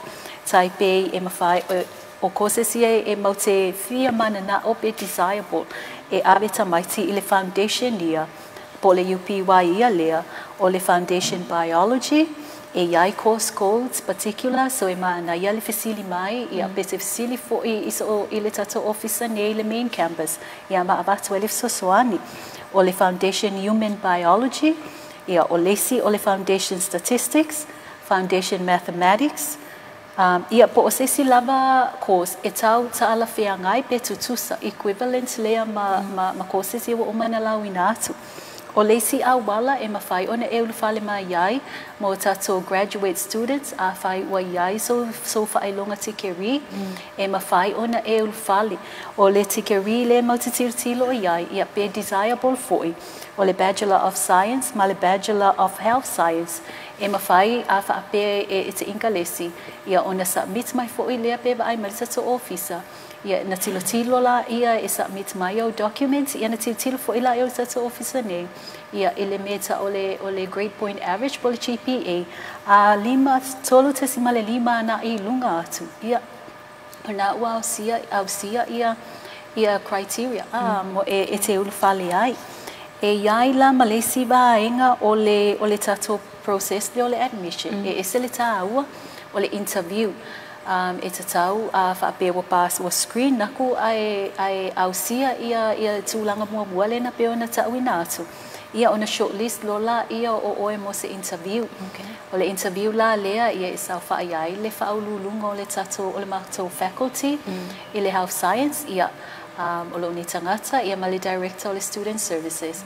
Ina ia mautinoa o e le genuine le interest ale whanau lea ia mai telefo ia vaenga ua vai ia le interview lea ina ia mautinoa ua sauta pena le tamaititi ia e ulfale mai e a onga ona o le umi o le journey be umi fo i le teimi a onga i le unu tausanga so e se tawal interview ina ia mato i loa i po me o ta pena mai ia le whanau i le calling le wa iai ia whaftai o le talapupu atu fo i lea i le vaenga lea just a brief summary. Entry requirements for our Bachelor of Medicine and Bachelor of Surgery, in short form MBBS. We have two entry levels. It is our foundation where your English should be 70% above, plus 3 other courses with high marks that you should meet at 80% accurate in order to be eligible for the foundation entry. And the other entry is also at our bachelor level. So Bachelor of Science and Bachelor of Health Science is a desirable bachelor degree to be considered. And also it depends too on your GPA. So please check out our NUS calendar 2021 or our website under the Faculty of Health Science for more specifications on the entry criteria. But don't forget there will be an interview component just to give us, the university, much more understanding of your personal character in taking on this program. Do you have any new programs that you're currently offering at the School of Medicine? Whaftai kara ole teimi nei o loonga lulue le tato faculty ina ia tamawhai develop ia nisio postgrad programs. O lea lai whaatatitia i le teimi nei ia le tato masters in public health, o le master in primary health care, ma le master in obstetrics and gynecology. E se fo le ta ua le whai o tato postgrad programs ina ia si iti ai fo le anga waa ma le ilua ia o tato fo mai le ngatai fo mai ia a o tato healthcare workers o lo o whapena ona ngafa ma le vaainga o e mamai ia. Okay. Was your team included ile tato NES staff sports day lena whai ilas wharaile o te ani? Were you able to participate and also join in on the fun? Yeah. Io e sene le mana io le tato sports day sa mato yai ia masimato team. Ai ona e tatele Italian tele ia pele ai foi Italian ta alonga ia lena tale participate ai le ta alu ia alia sa tapua ia tu lava ma cheer aku mole au ta alu. Okay. Also I the Tato School of Medicine I kako academic team. If you would like to share with us and also to our viewers kako current academics that in case Tato medicine students, in case they need any more advice or assistance ilako academic pathway, if you would just like to indicate which academic advisor to go to and for which program or le course or specialty formula. Whaftai kara ia silta ole information le so olo o yai le tato tele tato whaia onga olo o yai le tato professor of medicine ia le afionga ia asiata professor Dr. Satupaitea Biali e mawhai ona fisosoani foi and e esel fia foi o le tamali e tala noa ma council ia tamaiti e inkalesi ile nei ngaluenga ia so e mawhai ona whafsota ai maili tato officer ia te sama nuku whetau ia onga arrange ai la ia mo se whaia onga mo po kako academic advisors e ina ia whaile appointment te ba ai ia le tamai titile o inkalesi olo o iai foi ia isi tato whaia onga taipe o le new Dr. Asawa Whaasino ia o Dr. Dina Tuitama e mawhai ona fisosoani foi iso o se fesili lava po o so se mea e fia mana o mea le whamamalama teli ai le i ulufali fo isi tamai titi ia le fo i te amanua fo i e mwhai fo i no o fisosoani si ai le i nga luenga lia ona e se le ta ua o le tamawhai e advocate ma promote le mātou fo ia tamai profession ona le tola iti lava fo mai so e peo se fianga ia mātou ai e si tamai titi even in high school po lai le college e inkalesi ka ki whaalonga kulo wo experts mai le interest e fia fo mai e o ai lalo primary school ia ka lola e te talanua ma kam whai encourage ona le o le journey lea e whatu out mai le foundation ia na mawhai e le na maua se avanua e inta mai e le tatua onga so e mana o mia la le whai matala noa I tangata fo e olo I tutono nei field ina ia to get them inspired give them more encouragement e tau fio fele dream lea po le miti lea ina ia tau nu ia pa eto atele tato whaia onga e mawhai ona available mai e iai fo elisi mai na ta ua a whaapea e o lesi o la taita experience sanu na ta ilea onga e eita mai le foundation ia na fio atu e tua le whale mai e fia wa ai le whale mai pe whape I mai le working environment ia ai o tele I join mai lea onga sa ma ta womana I si sinia I lunga le whale mai I si fo mai sinia ia Maave Mato area excuse me Maave Mato area of specialty e whaatilo tilum whamatamatai Ia sa o vai fo ilale swinga o tamaiti na i swinga lele ma swinga fo I wa amatanga discourage ai. Ia ile vai su fo I ma o te lo o le fefe lava ile vai su ngalulu le mai nga sengasi pa o le to tele o tamaiti na o matamata ma o tilo ia. Sa fa o Sofia le anga fia onga fa fo mai ia ona le va ia solo onga lulu fo mai mai so le e mafai fo I ona faia le tamai activity le ia mose group of students in Kalesi if you are to for matamata ina ia stimulate pele interest le ina ia tu maule le in Kalesi le pe uma mai le foundation. Big famalo lava to your team, Dr. Filipina Amosa, and also to the School of Medicine team. Thank you so much for your time. But before we close off, do you have any important notices that you would like to share our students?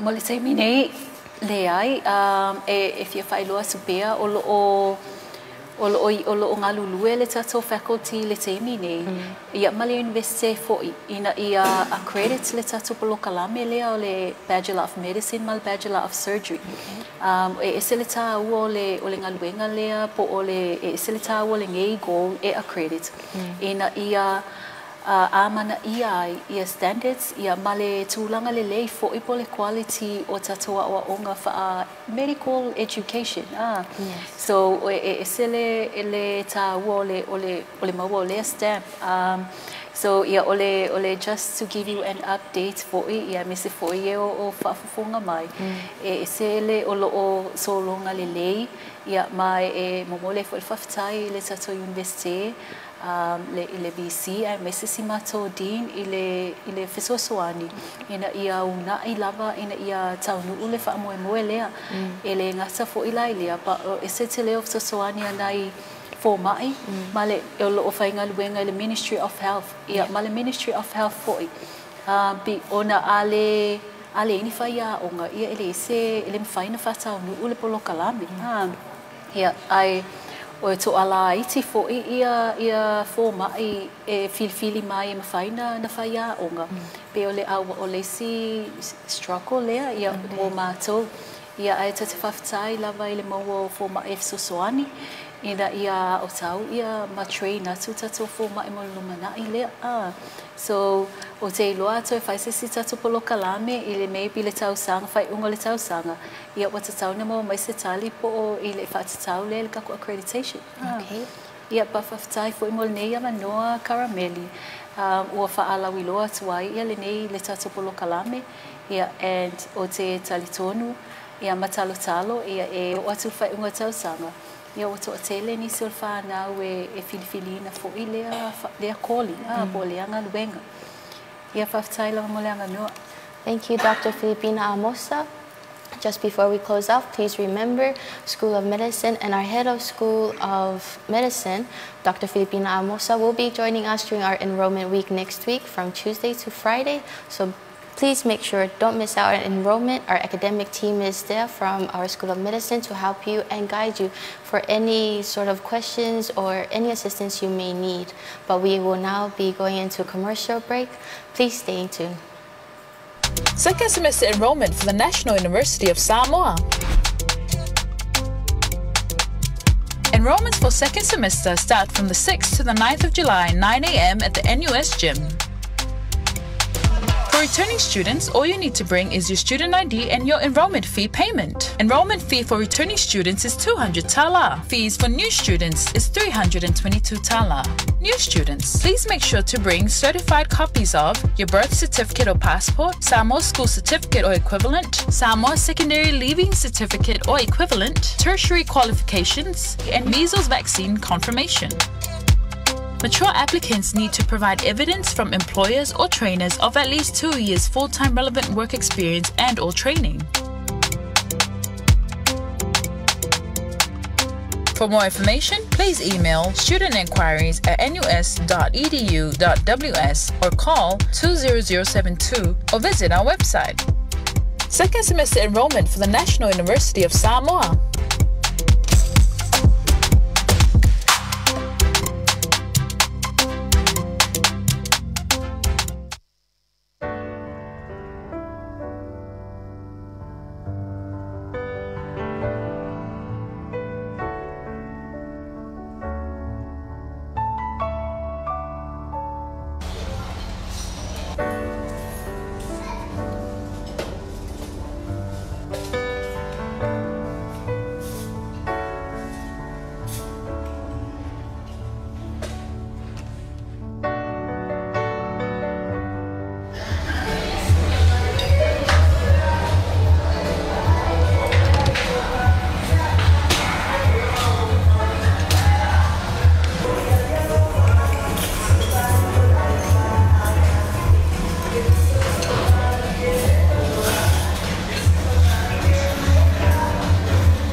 te firma o se paulo o mulo loto o mulo poto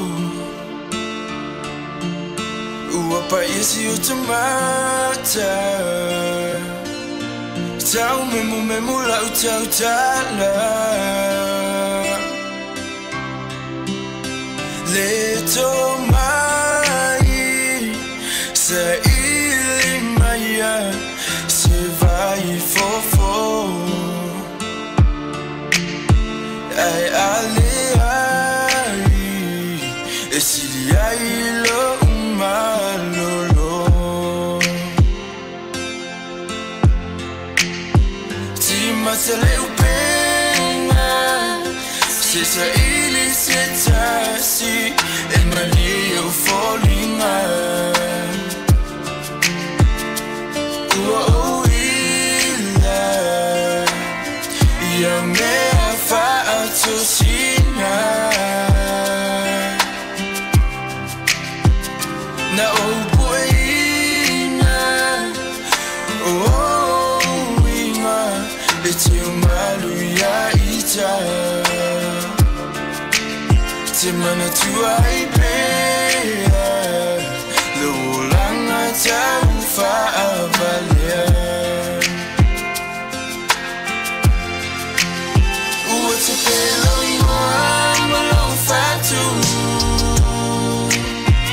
what's a mele feel o umanatu it's a le ona ngona ina opa ila utsinga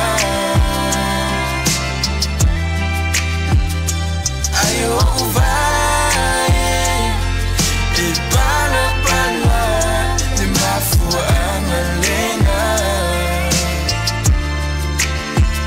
olo aina e ino yo lava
Le manana o ya ita.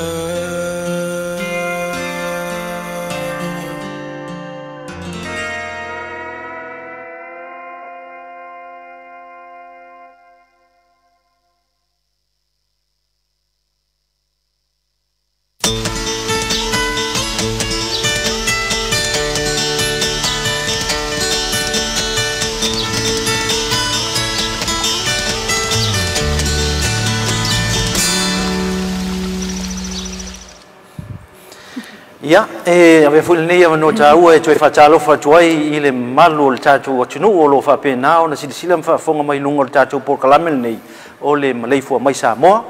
Ya, ua tatu ye fulni taimi ya e tau pe o na tatu manino foi ile tau o nei ava noa ya o lo e silsila mai ai o lo fa o ngai. Ya na ya no tau nei e fa tala noai. Ia le au fainga luenga le universite ai mai se ni se va nga sinia. Ia ina ia manino pea ile silsila mal fa fonga si o tatu o tunu ia matafa yoi nga luenga se ma o nanga lo fe ngai ia mafita nga lu ia ile ufa nga luenga au le se atu la tatu ma lo fa long ye ne va ngol tayao ia e mo fa talo fa tu ni fo le mo le mai fa tu susi e lungo tatu penga te fa ilang i so se atu no lo lang ye lo e mo me tatu fa sa lo nei ia fa talo fa tu le Maleifua mai le nei tayao il tatu por kalamen nei ma TV valo tatu universite ia ila to lo fa pena ia ona so tai mai nei tai au il tatu por kalame ia mana tu fo tatu por kalame ia il tatu sponsor ia po le lo long sua ma lo sil nei por kalame ile fionga ia la ulu no pula o ia le fa ulungo tatu fal tusi por bookshop ia ai sila mai nei me uma na drops ia te sila mai ai ona ipu ia ai mai se voi ia o lo sa unia ni se fai longa mo tatu tau vanga lungo tatu por kalame nei o le Maleifua Mai Samoa le nei tai au fo ia leo ma fa tasi ai lungo tatu lau fa sa lau i le fa fonga mar si le sila se o tatu tunu ia ile fionga ia salama ta se sa message ia o ia le o le teen ia po le fa ululunga ia o le Faculty of Health Science so i fo lau le lau fionga sala ia lo lava i lau a fionga mul pola fa tele ia leo wa tatu filo ile nei tai au fo mal tai au manino i lungo por kalame nei o Maleifua mai manatu o se sao le lea a o se ava nota ua a wal fa fonga le tunu ia me se fo ia non fa nau ia ai se sao noa ia ile atoanga o nga luenga ma o nanga e me se fo inta fa yo lo ilalo lau va inga o le tai ia po o fo yo le matua sao fa inga ia i tūlanga wa o nga fa fo mai o lo fa pena ia ona ia i tono tatu universite mala nganga fa lo malo fa tai mo le vanoa mul pola fa tai mo ne vanoa ta o mfai ona mau e avato ai fo ini nai fa matalanga mo le mala anga o le si o tato atu nua mai se lava nai fa na o lo o onga ma seti fo ia la to miti mo le alu i luma ma luma na ia fa ta lo fa sa mo o le nawa wa fo in wa failo atu e mul pola tu langa o lo o ngalue ai o to tonu o le Faculty of Health Science Faculty of Health Science ele o se faculty whatever na amata ona faatu la mai le luafe sfulmal fitu mo ila luafe sfulmal fitu ia le faculty lea ma o tutonu le faculty lea po lalo le faculty lea lo ia le School of Medicine le sato sila mua mai ele ile vatu fatal no ina o le susunga ile head of school le sunga Dr. Filipina Amosa ia o le si onga le lalo le Faculty of Health Science o le School of Nursing ia o le vaingana o le lalo le Faculty of Health Science o tato onga fa fo mai o inai ia ilato e fia vea ma fo mai ia le onga fa tau soifua o inai ilato e fia vea fo i matau soifua so o onga nei e pe o le fa pitoa mo nga luenga fa soifua maloloina mo i love o le nga luenga autuna le nei fo i faculty o le ala o talanoa lo ala ile vaenga le o le School of Nursing mulpola ia O le School of Nursing wa faisi leva ona iai te tonu o le university. Moi lava. Pea ma le ova atu ma le se fulu tau sanga pe ua tai atu a wha se luas fulu tau sanga o iai tonu le university. Ma o le a onga nei le taimi le nei. O mawhai ona ia o au ina ma tu ina atu ni mata ni porkalame se lima. E lima porkalame ia o lo a au ina tonu la onga le tau sanga nei. O le porkalame mua le a o pa iai. O le porkalame lea mo i lato e umale sasalasi. Po le ia 13. Ia na a pasi le ia 13. Ia na saulo le whapea. Ia lea walu le university. Ana saulo le university. O le tamaititi e fia alu i totono lea onga lea School of Nursing. Ia o le criteria po o le le tūlanga iei o maka mwhai onta lia tōna la onga nei. Lua se lau maka. Ngai lunga. Lua se lau matasi, lua se lau ma lua whasolo ngai lunga tō se lau po le alawa le maka iei. O nā maka e lua se lau, o le tūwhatasinga na o le mata upu lea o le ngangana whaperitania. O le ingilisi so na taunga lata mai.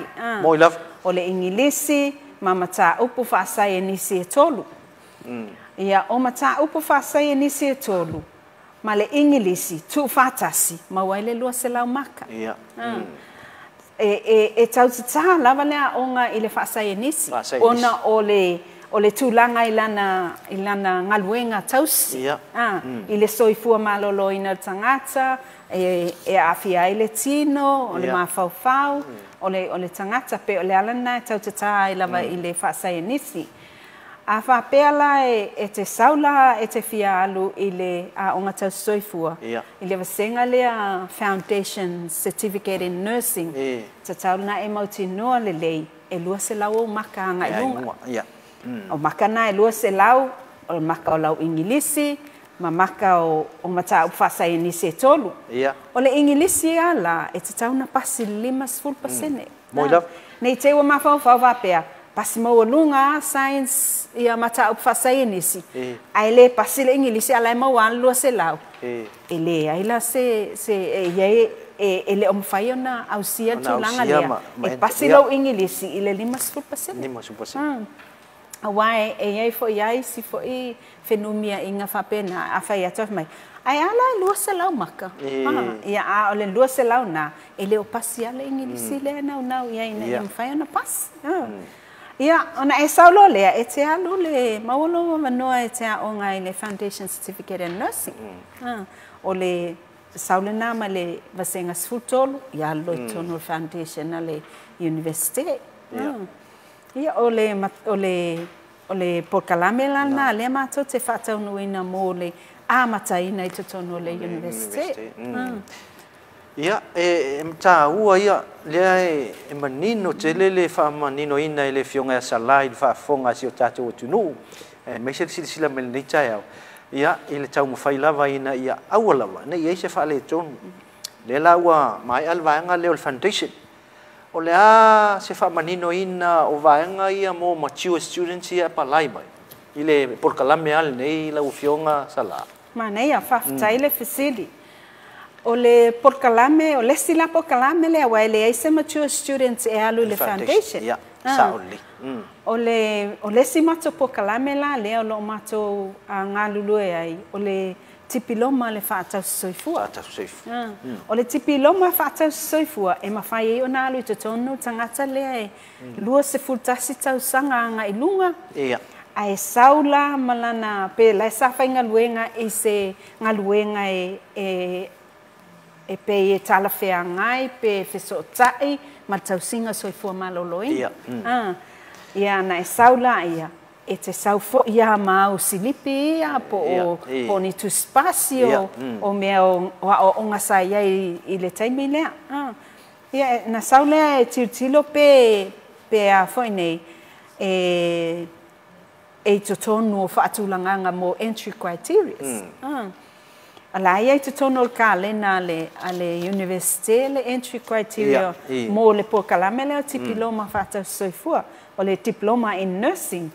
Ia o le po kalame lana le etali ai le e mawai le ava noa mo ila tau ia nai tangata o matutua e whainga luenga e le lusu tastau sanga ngai lunga. Ala e sa whainga luenga i se ngā luenga e tai fiso o ta ia ma le ngā luenga wha soifua maloloina.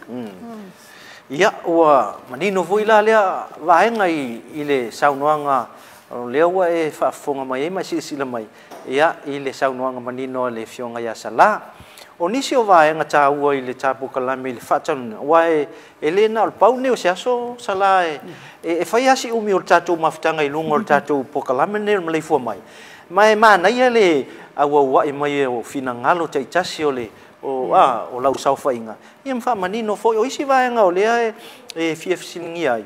Ia i la tau ia ua o loo ngā lulu e tutonu o le tātou whalimai tele mi tau tua wae. Nā tasia tātou whalimai. A i la tau ia.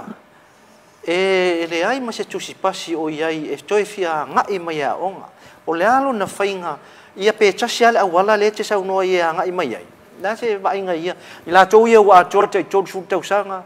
Ia po o wat malua su tau sanga o ngā lua le aintu spasi o lato o nanga ia o lo fatino ai te le poto masani o la se sila lau fionga i le tai o sau fainga po le matua o sau fainga ia vai o le te se o te tulo fasili o le te fasili anga ai le ngalunga fasa soifua tau si soifua ia soifua e te sila fia fo e mulpola o le ngalunga fasa soifua e le mawhai e se tangata ona tuina atu se tau singa whaatau soifua pe a whai e le ia onga. Le ia onga. So, o tangata umala e whainga luenga. Awa le pokalame le no ta ua le diploma. Diploma in nursing. E lua on tau sanga e a oa ai. E pasi mai ai na e whainga luenga i lea i le ngā luenga lea o lo i ai nei tangata e ta o le enroll nurse. E le ai alama se tangata i lalo i fole o le vaenga lea. E whape mwhai ona ia tu ina atu se tau singa whatau soifua. A ele i alu mua mua. Ele pasi atu i nei il tatu universite. A ele pasi mua mua il pokalame lea lo whatau. E se sehe la lau fisiri koe whaafoi mena lau fisiri. O lau te taua i le soifua o nai tina i au te le whai atu nei po o ai ai te le o tamau ai ngole tamai o nei tatu tina matutu o lo whaia le au nanga nei tau soifua le whalmai. Ia ale umanino lava. Ia o le na awala umamai le wanga i atu. O lea lai e le sifesile tuli ia si vala lea sala. A whaila e mai ia lau diploma mai alu atu le first degree. E ini si tapula ai lunga ko degree ngai em whai ona o ia il tau whai a alo ama whanau o le atunu. Ia o lo ngā lulua i tutono le whalmai. Ia ina ia o il tapula ai pe il vanga leo le masters im wha solo tua ia. Mana ia le fesili. I le whaatulanganga o ngā ia whaatau soifua. Ua manino le ia si tepu e alua le tangata. A whapea e te ui mai te tono ngā luenga whaatau soifua i le diploma in nursing program. Wai te mantua for diploma in nursing e le fulu mai le foundation. Ia. E iai foi le porkalame le ua matou whaatino ina e umana o pai le iai. E sau ai to tono le diploma. E sau tono diploma. E iai le tūlanga le whaatino ina e tau sanga mua diploma e tau na ono ia courses e te avea. Ono courses. I ulo diploma lua tau sanga. E te tau o te tonu o se fulu lua courses ia te avea i le diploma. E pasi uma. A tau sanga mua. E pasi le lei i le ono courses ia i lunga atu o le ono sfulu. Na e alu lola e oko me ki alo walu i le degree. Ioi. A la awaenga uma le te tonu o le foundation. A pasi. E o sawa i le tikeri. Ia maanga e atua i lunga. A uma le tikeri. Pasi mai le toltau sanga tikeri na ua maea. Na o le whainga luenga le registered nurse. A e whainga luenga le i ngā lue mo tau sanga e lima lea i le whaatulanga ngā le nursing council.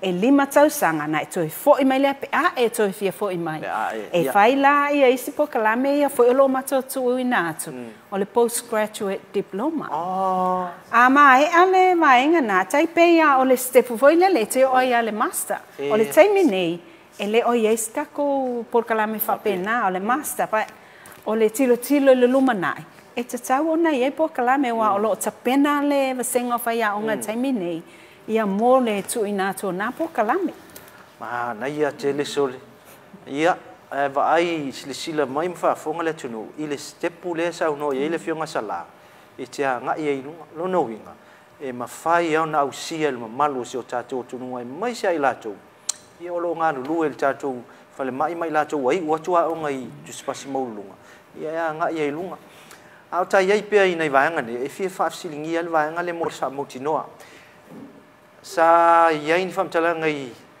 tausaga ualu mai o mea le taimi nei o loo faapea mai o outou le sisaofaʻiga o loo mafai ona accredit i fafo outou ia outou faailoga nei se mafai ana e faamanino mai le vaega le faamolemole salā faafetaia mo le fesili o le taimi nei e leʻi mautinoa lava le accreditation mai fafo a o loo mafai ona faafesootaʻi tagata ia e oi fafo faafesootaʻi lelei le pokalame le aʻoaʻoina i nei ma faatulaga ia fesootaʻi ma latou pokalame i fafo like o le tikeri i le nursing i nei i Samoa tikeri e tausoifua i Samoa na latu le ma lou tusipasi ma le transcript o mataupu uma saʻoaʻoina ia na faatustusa lea e New Zealand po fea lava le mea alo iai pe po a por mataupu e tusa ma latou mataupu ia ona fai ai lea o le latou ia fuafuaga faapena o saʻoga lagaʻia ae ole peia ona e sauno o le toʻatele o alu mafanau o se o tatunuu lea agaʻi fafo ma le toʻaiga tomai ma faailoga mauluga nei mai le tatou aʻoga faatausoifua o lo mfaina maua galuega lelei fafo atu afa i galuega i falemaʻi ia ia ona o le maululuga foʻi o aʻoga i nei o le aso finagalo ia vaega ia e fai a o le aʻoga tausoifua ua faatolu na fai le external review e o mai e tagata mai fafo e fai ana e iloilo ana polokalame ma toe faalelei atili ia vasaga ma tulaga ua iai le siʻitaga o aʻoaʻoga taimi nei le gata international level ia alemanaʻuga foʻi o tagata Samoa a latou so mai na suʻesuʻega ma iloiloga o loo iai lava le faatuputupulaʻia o le faalelei atili o aʻoaʻoga ia o le tulituliga uae o le te silafia foʻi o tagata le aʻoaʻo i nei e aʻoaʻo i le siosiomaga Samoa ai ai foʻi ia vaega o aʻoaʻoga e tuu atu ai siosiomaga i fafo fai ai fesootaʻiga ina ia mafai ona tau fesootaʻi tausiga foʻi i fafo ma tausiga i nei ai a faapea te pasi e tatauna e le stala le council so o lou faigaluega i fafo ma lou le faigaluega e mafai ona faafesootaʻi pokalame na e aʻoga ai ma pokalame a fafo ae pe a faapea na ua mafai ona talia oe e te le stala i le council po New Zealand po Australia po fea lava le atunuu i fafo ia ona fua leʻi ai o lou galue e maua e lou avanoa e te faigaluega ai ia mana ia te le ia vaega o le fuumanino i le faafofoga mai e le atunuu ia i le saunoaga ia a lau fioga foʻi o le asisila mamao lau fioga i le matua o le saufaʻiga i le agaʻi manuia o le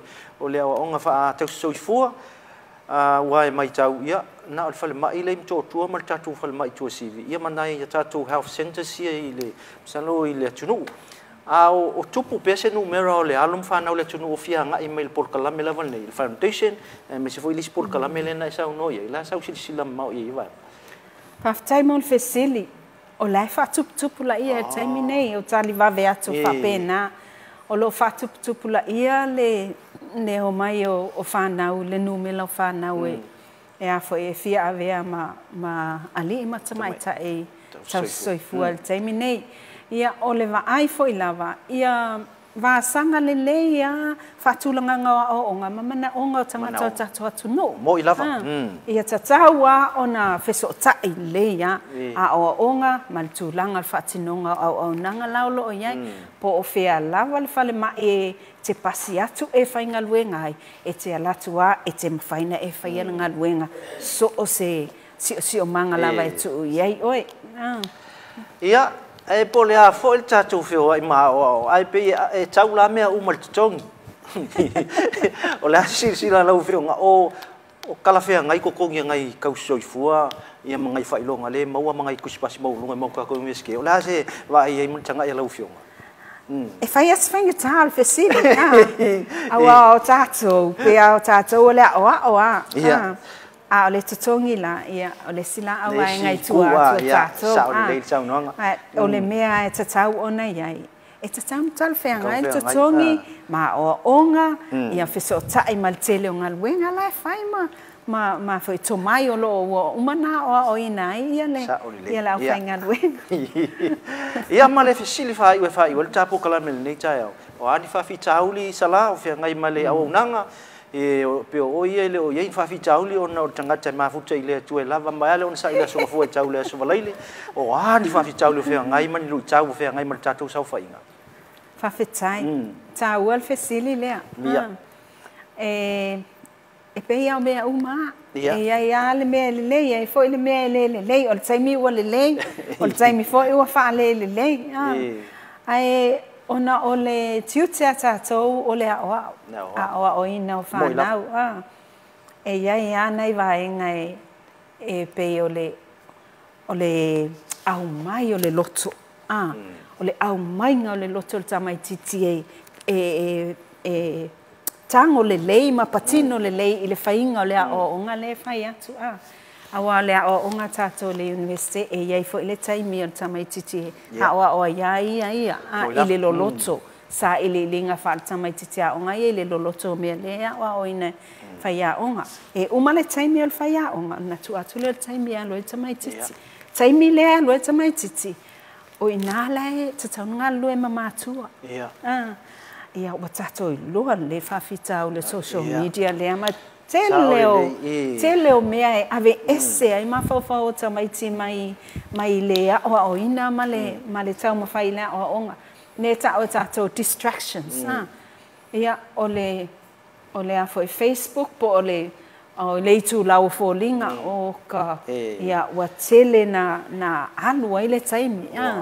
Pe o tūlanga na ai o le taimi tonu a le a wa au mai tonu la onga e le ai ni telefoni te vai ai e o malei a lau taimi te au au inai tu atu lo le o i o lato wa inga ia pe o se tūlanga na ona o le ai ai nei tamai te whai mapa o e se pe a whai ia assessments e whainga tā ai ana au mai le loto tamai titi ia au le ngaluenga ia pe o te manatua e ngā lua whatasi mai mātua ma whaia onga. Ma whala putonga ia lau te si o mia le tamaititi. Nā tonu wā wha lotu ia o le nuu ia e whapena vo i whaftai sa la. Ia whai o mai sau noanga i se whautuanga mo alo whanau le la o mai le stala i verse 4. Ma le ngā whaaloalo. Ia whaftai ia o te o la o whautuanga lawa i nei alo whanau. E le leilo wawe mai. Vawe mai ina ia mawhai ona whetu na ia tūlanga. Mai a e susu mai e te enroll. Awane e alu ma se mea e le Italia, ma se fesili e le Italia. Ia manino mea uma. Fesili iyo e, fesili a le maua lau fesili, tangata le te maua i tutono le vaenga le whaatu moe lau form le stepu tasi, lua tolu. Aua lava ne e fo i ma le mea e te le i manino ai. Ia e o fo ia i le tau mawhaia, ia e mawhaia, lai ai se stepu e mawhaina e alua i ia malama le tūlanga, ma ia lava le ono sai. Awai loa, e umi a matou whaatalitaliga. Ai ono sai mai wai mauti ono sai atu fo ia. Ia le a maua tātou le mea le lei. Ia, sa o le lei. Ia o whautuanga, whawhetai mātua mo ngā luenga le lei i le tau mawhainga o tō walo ma tō whanau. O le whaamoe moenga whainau mātou o loo whaia le matātā o le o onga.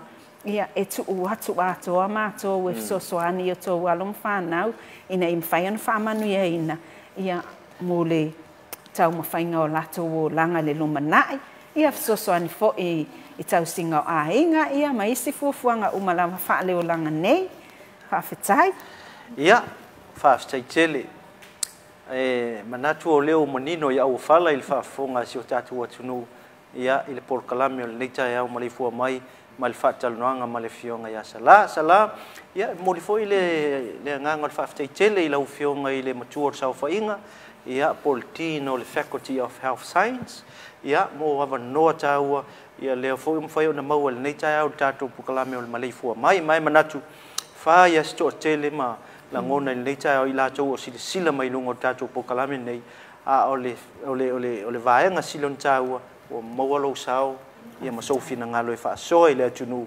ina ia manino fo i le lātou sila mai manu ia whai wale nei vai aso e meisa le anga atu fo i le vai aso le pisi tātou enrollment ia ma le anga i atu fo i semester lua a e le manatu mawalunga sala o le a whaapenana mai pea long tau au tātou porkalame isi tātou aso lua o vai aso umalawa o le a maua isa wanoa tātou sau whainga e o mai e whaamanino au au nanga au nei aso ia whai watau ave ia i le alofo le atua ia nisi tiu te maunanga o toi nei aso ia awa ngai atu ia e wha uma le nei aso i le alofo le li ia o se vaenga nau tātou porkalame ia au le aso atua i mana ia tātou whaasara launga whaapisnisi i mani whaafifianga ia o na wha mai ai lea o tātou porkalame o le Maleifua Mai le nei tai au.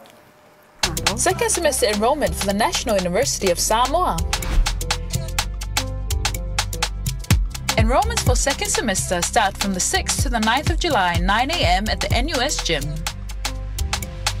For returning students, all you need to bring is your student ID and your enrollment fee payment. Enrollment fee for returning students is 200 tala. Fees for new students is 322 tala.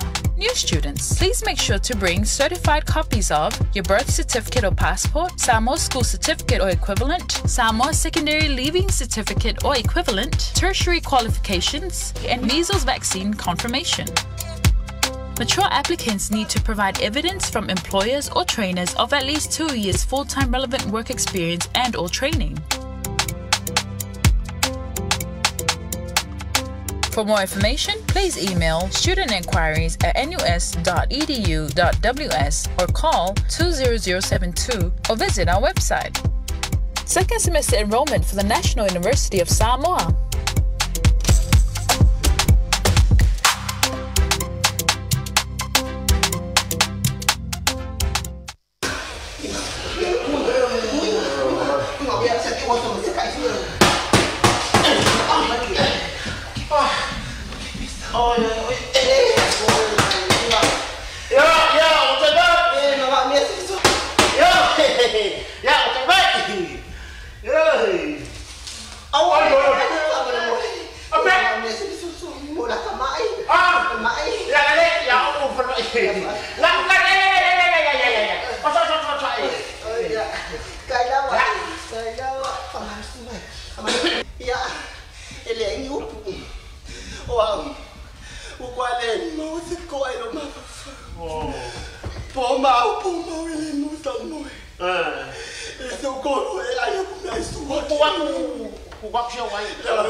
Mai le po feme le.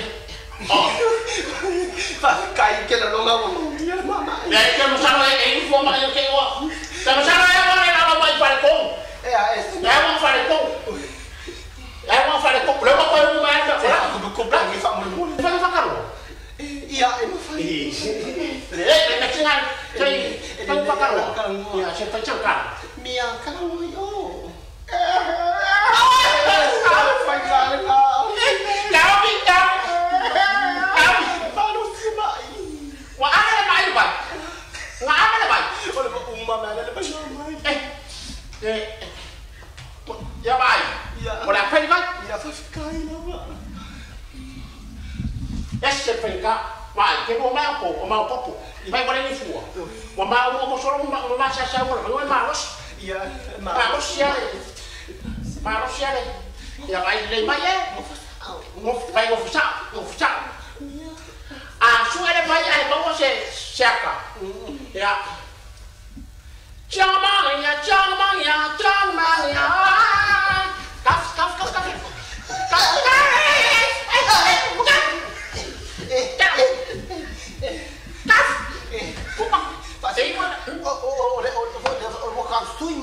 Manusia.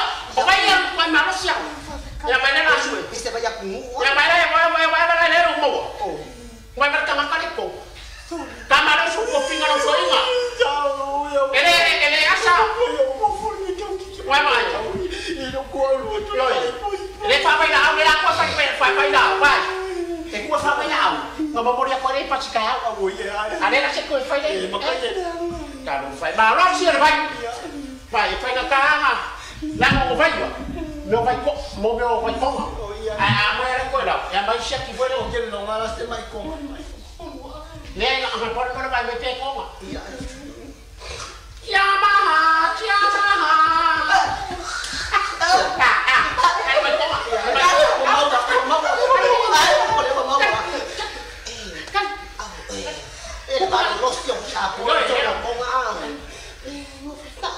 Provider ka donation suwe pesa.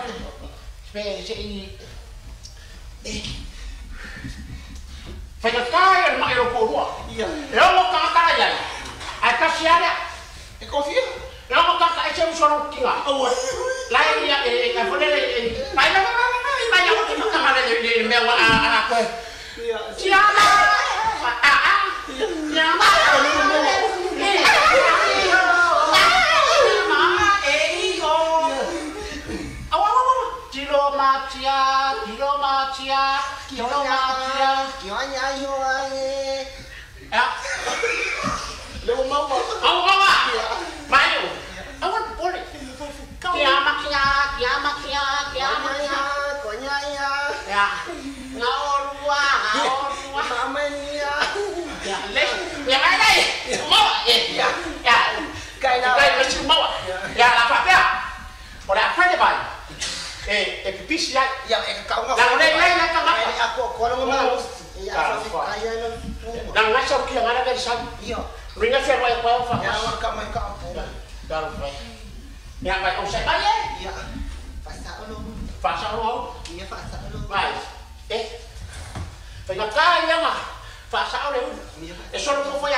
Talofa, and welcome back to the NUS TV channel morning show. And this is our final segment. Important reminders for our students. Official results for semester 1 2021 now ready for uplift. So bring your student ID card and visit our student administration office from 8 a.m. to 4:30 p.m. today, tomorrow, and Friday. Another reminder, enrollments for semester 2 next week, from Tuesday the 6th of July to Friday the 9th of July. Opening hours is from 9 a.m. to 4 p.m. at the NUS Gymnasium. Also, would like to remind you all about our NUS Procast page. This is where we have our traffic link. So for any traffic updates in the morning, please send through our NUS broadcast page. Also for our mga tautua, please also use this page for your updates. And we also want to include any birthdays, any greetings from you to your family. Please use our NUS Broadcast Facebook page to send in your information. Remember your name and village, and we will be able to notify family members or friends on their birthdays or any greetings from you. Another reminder too, a big thank you to our sponsor, NUS Bookshop, the manager, La Ulu Nuapula. She is the team heading this team. Thank you so much, not only for our mugs, and then we also have our